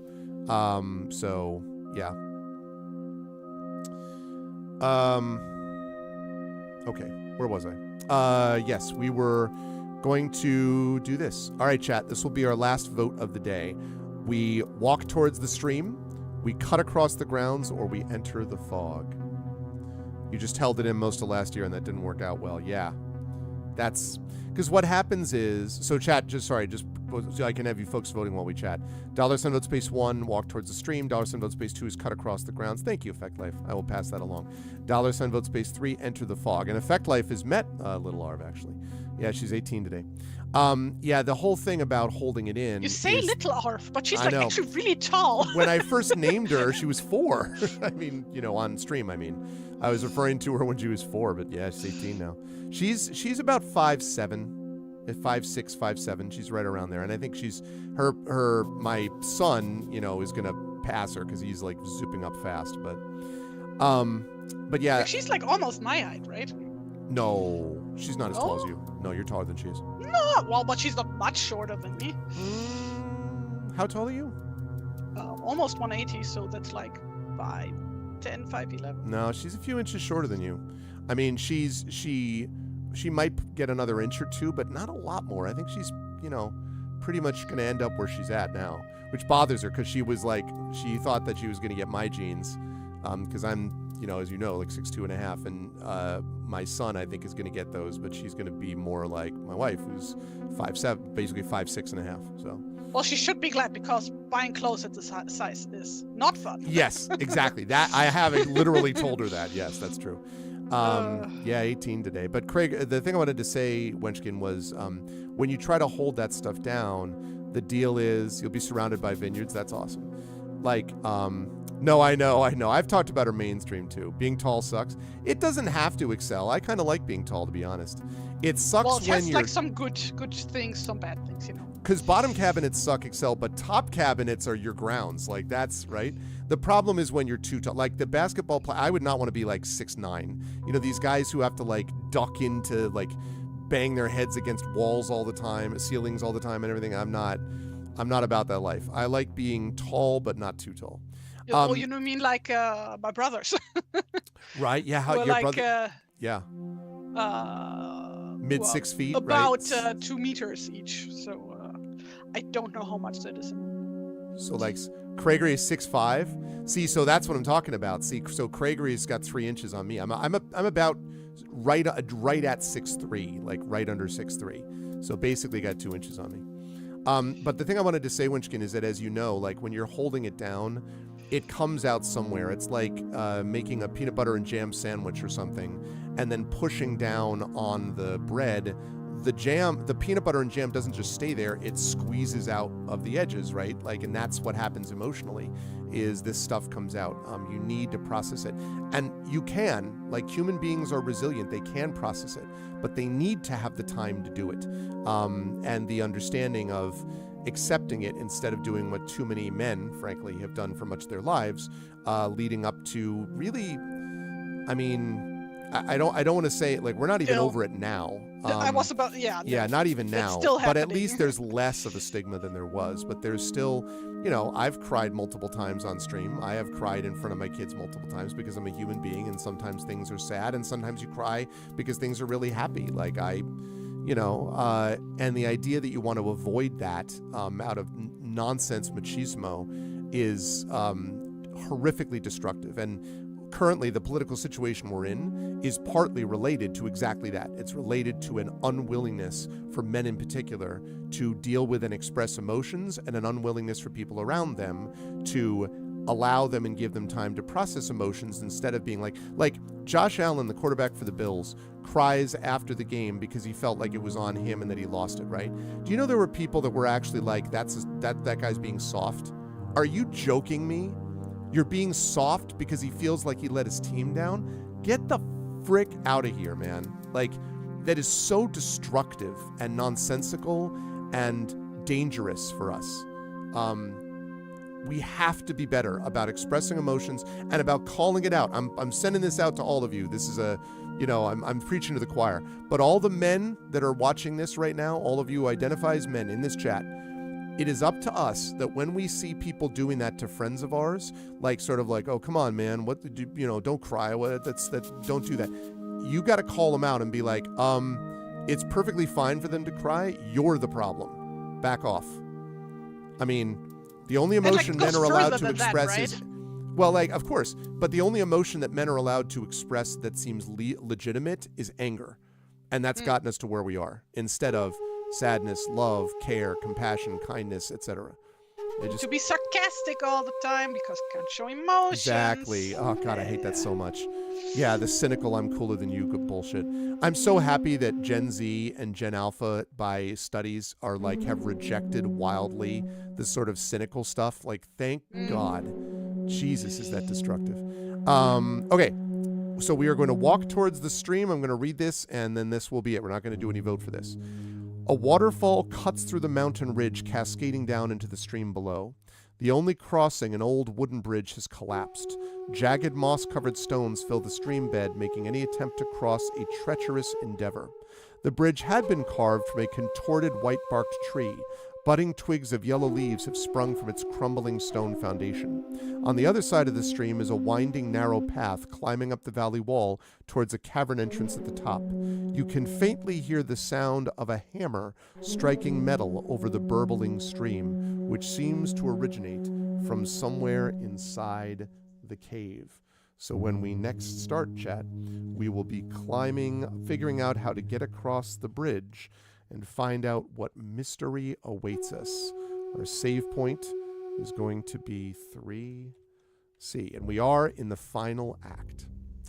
I'm still mourning my dad, June 2024. I've been composed, but I break down at times. Christensen, I get that. I lost my father back in 1998 to a car accident, and it still sticks with me because there were a lot of loose ends. It wasn't just his loss. There were all these loose ends that were left over. Or my mother, who I've now, God, it's going to be 17 years this year since she passed away. So that stuff does not go away. And the loss of friends, my oldest friend, Ewan, who died from bone cancer a few years ago, like Tari's dealt with a great deal of loss in her life too. I'm sure she would agree. I won't speak for her, but oh yeah, definitely. You know, this is like, you have to be willing to accept the roughness and rawness of emotions, which, by the way, is another reason out of 6 quadrillion others why Gen AI is so destructive, because it tries to sand off the edges of emotions which have their effect because they're not smooth, right? Like, because they're not easy. Like, you give a damn about characters because they're complicated, not because they're machines. Like, Tari's art is beautiful art in part because it's so expressive. If it was like perfectly every angle is just, you know, then you end up with something that feels sterile and machine-like and not human. So never be ashamed of that, Christensen. Like, loss is something which has to be processed over time. And so really important. I think like one thing I want to add to that. Please do. Is, Please do. So like my parents died back in the 90s, right? So like, and I can just like, this shit doesn't go away, you know? Like, yeah, it becomes easier and it becomes less present, but like there will always be times where the shit comes back, and like always with the most unexpected situations, right? Yeah. And it just sucks, you know? Like, really sucks, but like on the other hand, I also like feel like it gave me more empathy towards like this kind of shit. Absolutely. Though yeah, it's like difficult to put into words, but like don't like push it down, you know? Can't. It's gonna come out good, somehow. Good to feel stuff, even if it feels like shit in the moment, you know? It's like often like a bittersweet feeling that can come out of it, you know? The way that my therapist has described it, which I think is very interesting, is that it's like you're climbing a spiral staircase, and the event, the shitty thing that happened, is, or happen things, plural, is at the bottom of the staircase. And every time, if you've ever walked up a spiral staircase, whenever you pass over the spot where the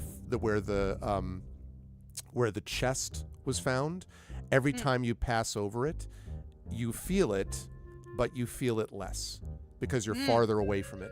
But it's not that you could go up, 40 stories or whatever the equivalent of the metaphor is. You'll still feel it, but it won't have the same impact, except at, as you say, at such times where something happens and you're reminded a little bit, and it's almost like you get a clear view through the stairs of the thing. And then it will sort of like resonate with you, but it won't be the same punch that you first felt. But if you never walk up the stairs, if you never acknowledge it's there in the first place, if you don't go, oh my God, what do I do now? Then you're never going to even start walking up the stairs. You know? So Effect Life says, in the last 3 or 4 years, grandmother's lost quite a few siblings-in-law. Got a request if I would drive her this Saturday to a greeting for a friend of hers that passed away recently. Hasn't been the easiest lately. Oh, yeah, I can only imagine. Effect Life, yes. I was actually talking to, I met a group of people that, a couple that my wife knows, that are older, and they were talking a little bit about that, and I knew a lot of the sort of general areas they were talking about, but they were speaking about people, a lot of whom have passed, and that was difficult for them. So Big Boss asks, Tari, have there been times where you remember them and think you would handle things differently with your current level of self-development? Do you mean handle things differently with the parents, Big Boss, or handle things differently in terms of having lost them? What do you mean? I'm curious. Let me read that myself.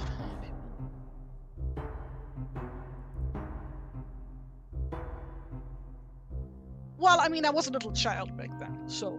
I mean, she was too little. Definitely. I was like 5 when my mom died, and 8 when my dad died. Yeah. I mean, I was in my and also 20s a and lot 30s, of the details around, especially my dad's death, have been like just kept secret from me for many years after he died. Like some shit about it I only learned like, I don't know, 5 years ago. That's how bad it is. Like that's how many secrets have been kept in my family. I bet that's so yeah, no, definitely I would be completely handling things differently. So yeah. It's tough. I mean, and it's one of the nice things, I guess, about the one thing you gain, I think, from this time and from as an adult is you gain in time is perspective. Oh yeah. And it's something that I find all the time working with young people, and I love working with the demographic I do. But the thing that's difficult about dealing with the 17/18 to 21/22-year-old is it's very hard for them to understand that what they experience now is not the totality of their lives. You know, like you can say all you want, like, you know, well, you're losing the forest for the trees, but they're only in front of the tree. Like how can they know what the forest is? Like, right? Like the and so you always have to be, I always have to be aware of that, like when I'm working with them, that it is intense for them, because so intense because they're there. So that whole thing a few years ago when there was the big I can talk about this because one of the reasons I do the suicide stuff is on here. The suicide suggestions about the Help Now link here is based on a discussion I had with Tari about this. But the It Gets Better thing, which was originally started with older LGBTQ adults talking to younger LGBTQ people about how it gets better.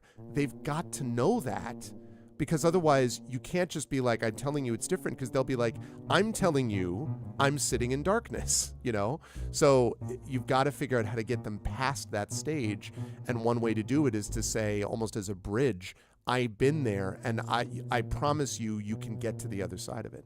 But again, this requires compassion and empathy, as you say, Tari, and emotion, and not just anger and yelling at each other. Yeah, that's exact. And Big Boss says that means you've grown so much, Tari. And yeah, it's like, well, yeah, I was little back then, like, I don't know, half a meter tall maybe. Literally grown, yeah. It's like when you're a child and a house feels like it's huge because you're proportionally so much smaller than you are as an adult. That's right. Yeah. God, I remember going back to like this sledding hill that I went down when I was like 4, 5, and 6 years old, and going back to it when I was in my 30s. And I was like, oh, because it felt like a mountain to me when I was doing it. And I'm like, this is not that big. Everything feels proportionally different. I note, by the way, that as we've been doing this, some of Tari's exquisite shadow work is happening here with these things on the drawing, which seems appropriate.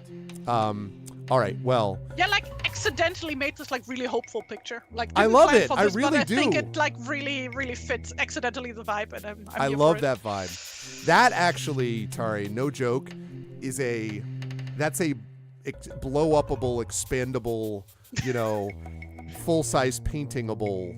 Well, I would need to do a bit of a clean up on the line work, maybe. It's very, very rough. Yeah, but I mean, but I love that. It reminds me a lot of looking out at Skyrim, at just like the entire, the possibilities, and that's what we've got here. So, very cool.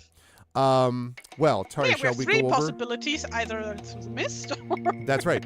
And we're walking towards the stream is where we decided, I guess, in the end. So let's take a look at what we did today, Tari, if we can. The Awakening of Cthulhu. It could mean that. It's possible.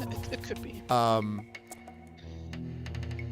Yes, the warm up. Oh wait, I still have my Jamiroquai. canvas mirrored.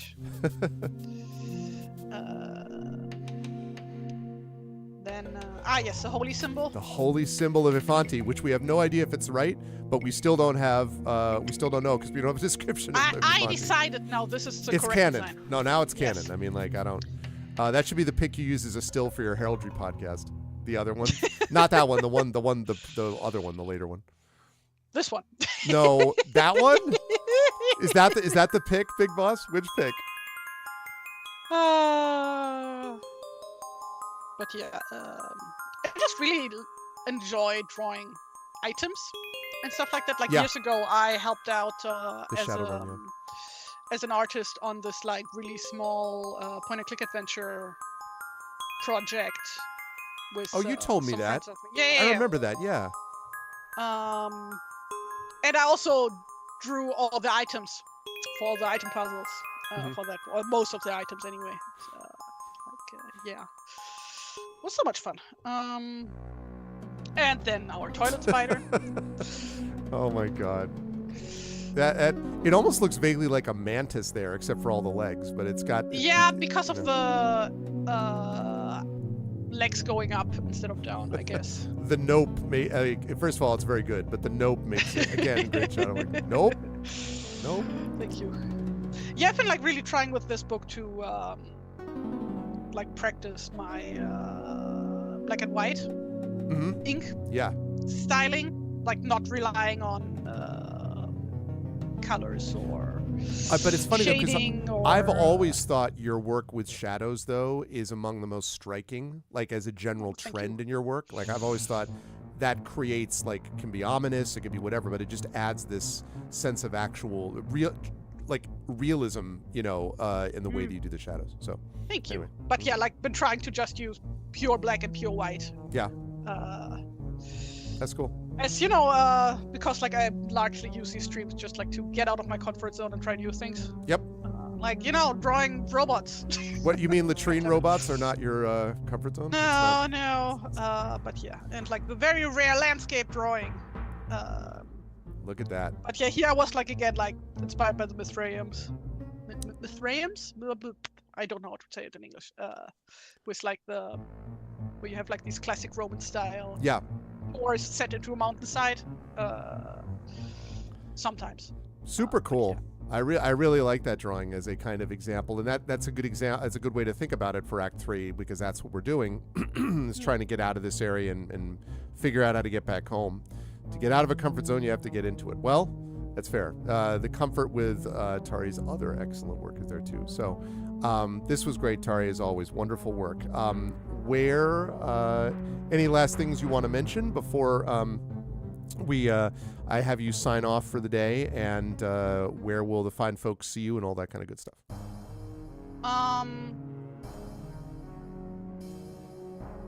Well, people can follow me on Tumblr and on Kara.app and on Blue Sky at TariToons is my handle, where I post this and that, including my art. And like weird fandom bitching, which I do a lot. That's like one of my coping things, to deal with like depression and shit. Yeah. Just like, bitch about shit that doesn't matter.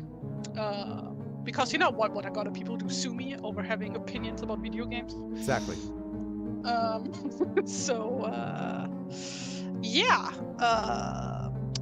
And also I want to say again a lot of thanks for everybody who showed up last week for the final session of Beowulf after 2 years. That was such a fun campaign and such a fun experience. It was, and you did a wonderful job. I'm gonna remember that one for years to come. Yeah, same. I really good. enjoyed that a lot too, and it was, you did a wonderful job playing in it, and yeah, for sure. And I'm excited also, again, chat, those of you know who are here for Tari Tuesdays, that Dragonbane is coming at you next month. I'm very pumped up for that. You should see the overlay and artwork that Tari's put together for this, by the way. You should see I'm not done yet. I know, but I'm just saying, like, it's going to be amazing. You should see the video that Drew the Damager, who's designing for this, is put together. It's off the hook, and the campaign itself is great. We did our session 0, it was a lot of fun. We're going to be doing session 1 starting in February. We're going to be doing the opening of it. You're going to get a chance. You'll find out the name of the campaign. It's going to be great. So yeah, and you'll see Tari back as well for more gamebook illustration stuff as well, as we continue Lost in the Dark, now that we are lost in the fog or something. Now that we're lost in the light officially. As Bernd das Brot would say, mist. Mist. Mist. Mist is like one way to say, fuck. Oh, really? Yeah. I thought it sounded like mist. Mist never changes. I thought it was gonna be No. It's like a whole thing that's like this old or like still ongoing like TV thing in Germany, puppetry. And so mist is like their one bad of them word. is like a loaf of bread named Bernd, and his thing is that he is always grumpy. Okay. He always says mist, which is like phooey, something like that, Mist. That's pretty great. Yeah. I can't wait till we do our campaign on a loaf of sentient bread. It's gonna be amazing. Tari, this was great as always. Yes, and I enjoyed the discussion too. Chat, can we get some love? First of all, buy Tari's stuff. Secondly, can we get some love for the incomparable TariToons' amazing work tonight? Thank you, Tari. This was great, and I am looking forward to Dragonbane and more of this next month as well. Yes. See you then. Bye. Bye, Tari. Au revoir. Toodaloo. All right. Good stuff. Also, could I just say, I really liked this music. I've got to find out more about this Dragon Sphere game, because it's like it's kind of cool, I have to say. Also, a couple of other notes. So I'm going to save, annotate, now that we've done this. But while I'm doing that, would someone be so kind as to type in !next game, because we are finishing up our vote on this here we go. We are finishing up our vote on this today. So get in your votes. Dragon Spear, did you hear what I said about the fact that we're listening to the soundtrack for Dragon Sphere? Sphere, and I was saying how much this was like, this is in your honor, etc. That's what this is. Dragon Sphere is what this music is from. A 1994 MS-DOS game. All right, let's see. Dragon Sphere game. It is point and click. You play as a newly crowned king who needs to stop the evil sorcerer who's about to break free from his seal. 1,000 deaths await your every step as you unlock mind-bending puzzles. Magical items lie just out of reach. A host of deadly monsters is eager to do battle with you. Glorious rewards are yours to obtain as you struggle to preserve your father's legacy. The stage is set. The fate of the world turns upon your actions. The time for adventure is now. Decent but tedious, says the review. Some relying on non-logical solutions that make progress feel like trial and error rather than clever problem solving. It's too bad that it's point and click, but I do like this music. Yeah, it looks King's Questy.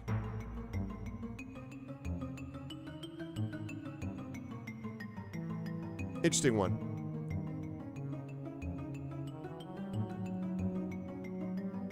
Yeah, I don't know anything about it. It's the first I heard of it was today. But I like this music, though. Also, it's got a long soundtrack, relatively speaking, for a 94 game.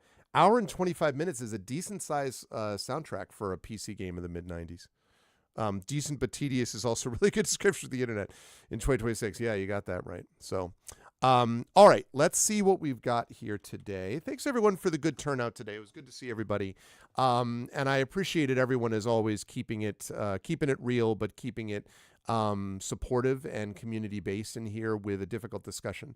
Not every community, I think, is capable of talking about difficult matters like this and doing so in a way that's helpful for everybody. So thank you. I am, grateful that we can do that, and I hope that everyone will reach out to each other as these things come along. Okay, so we have got 4 votes for Viewfinder, 2 for Flotsam, 1 for Bomber Crew, and Viewfinder is the one that I think, I believe Effect Life said was a little bit like Gorogoa, if I'm not mistaken. Like, correct me if I'm wrong, Effect Life, but I think that's right. Oh, and Tilted, yes, of course you can. What's the suggestion for the next chat chosen game? Although definitely you should remind me next month as well. But what were you thinking about, Tilted?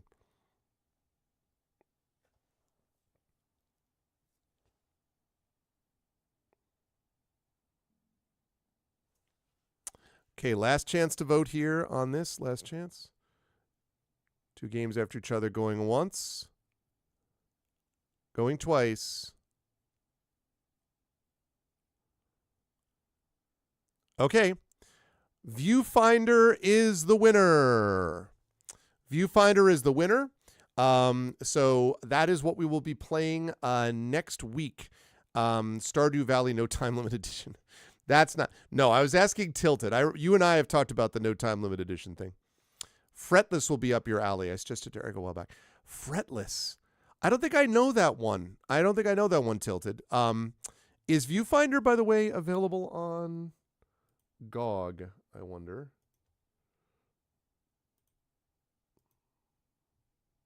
Oh, for next month. Okay. View.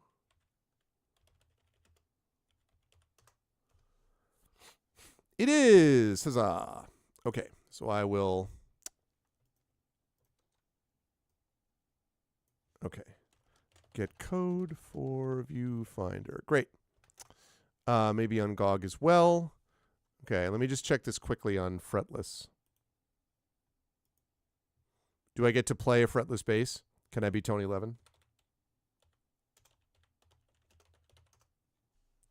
The Wrath of Rifson. In this turn-based RPG, wield powerful legendary instruments, gather mighty riff attacks, and save the land from Rick Rifson's devilish goons and musicals.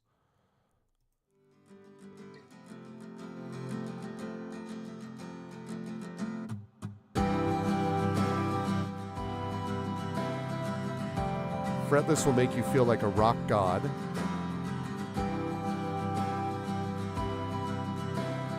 Sensational staccato of a game, the perfect musical punch for players to enjoy. Adorable premise, great presentation, amazing combat system.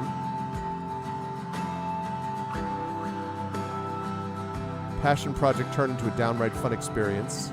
This short and sweet RPG spins up a beautiful deck-building melody, says Kotaku. An authentic look at the fantasy that exists in every musician's head, says the Indie Informer. Genuine indie gem, one of my favorite gaming experiences of the year. 80 out of 100, 8 out of 10, 8 out of 10, 8.5 out of 10, 9.5 out of 10, 9 out of 10.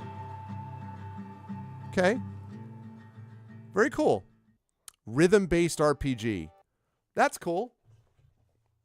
Stray Gods is an awesome RPG set as a musical. This is cool.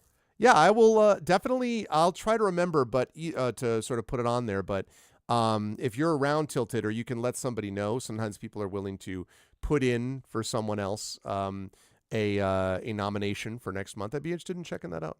I think I've heard of Stray Gods vaguely, but I don't know for sure, but I think so. I have not played Gods Will Be Watching. I have heard of that, but I have not played it. I don't know much about it, to be honest. Okay. So that, folks, is going to do it for here. But I am not done streaming. I'm going to be at 4 p.m. At the top of the hour. I'm going to be over on GOG.com's Twitch channel with Pen and Pixels as I am playing Breath of Fire 4. This will be my personal final stream before spring semester 2026 begins on Thursday. But I will also be here. The channel will be here tomorrow night as Community D&D gets back into the swing of things with Dungeon of the Mad Mage. Tilted Gaming will join you as a player along with OMG Truck / known as Hoodie, also Gubby, also known as Yoi Gawain Lin, also Drew the Damager, and Shadowed Mage as your DM, bringing them through this massive dungeon. So that'll be happening tomorrow. Yeah. No, that's totally cool. Oh, thank you, Triffid, for doing that. So anyway, yes, so that's going to be happening. So I've got Breath of Fire 4, Pen and Pixels this afternoon in GOG at 4 p.m. Eastern. Then tomorrow night, we will have more of Community D&D with Dungeon of the Mad Mage. And then Thursday night, after I get back from my first day of class for the spring semester, I will be joining all of you for some Metroid Prime 4 Beyond. I'll be playing that Thursday night and Saturday, so I'm looking forward to that. Should be a good time. And then next week, we've got Viewfinder. We have got more of this game, more of Breath of Fire 4. We have got more Metroid Prime 4. And then over the weekend, a week from this coming weekend, I will be at Farpoint, Baltimore.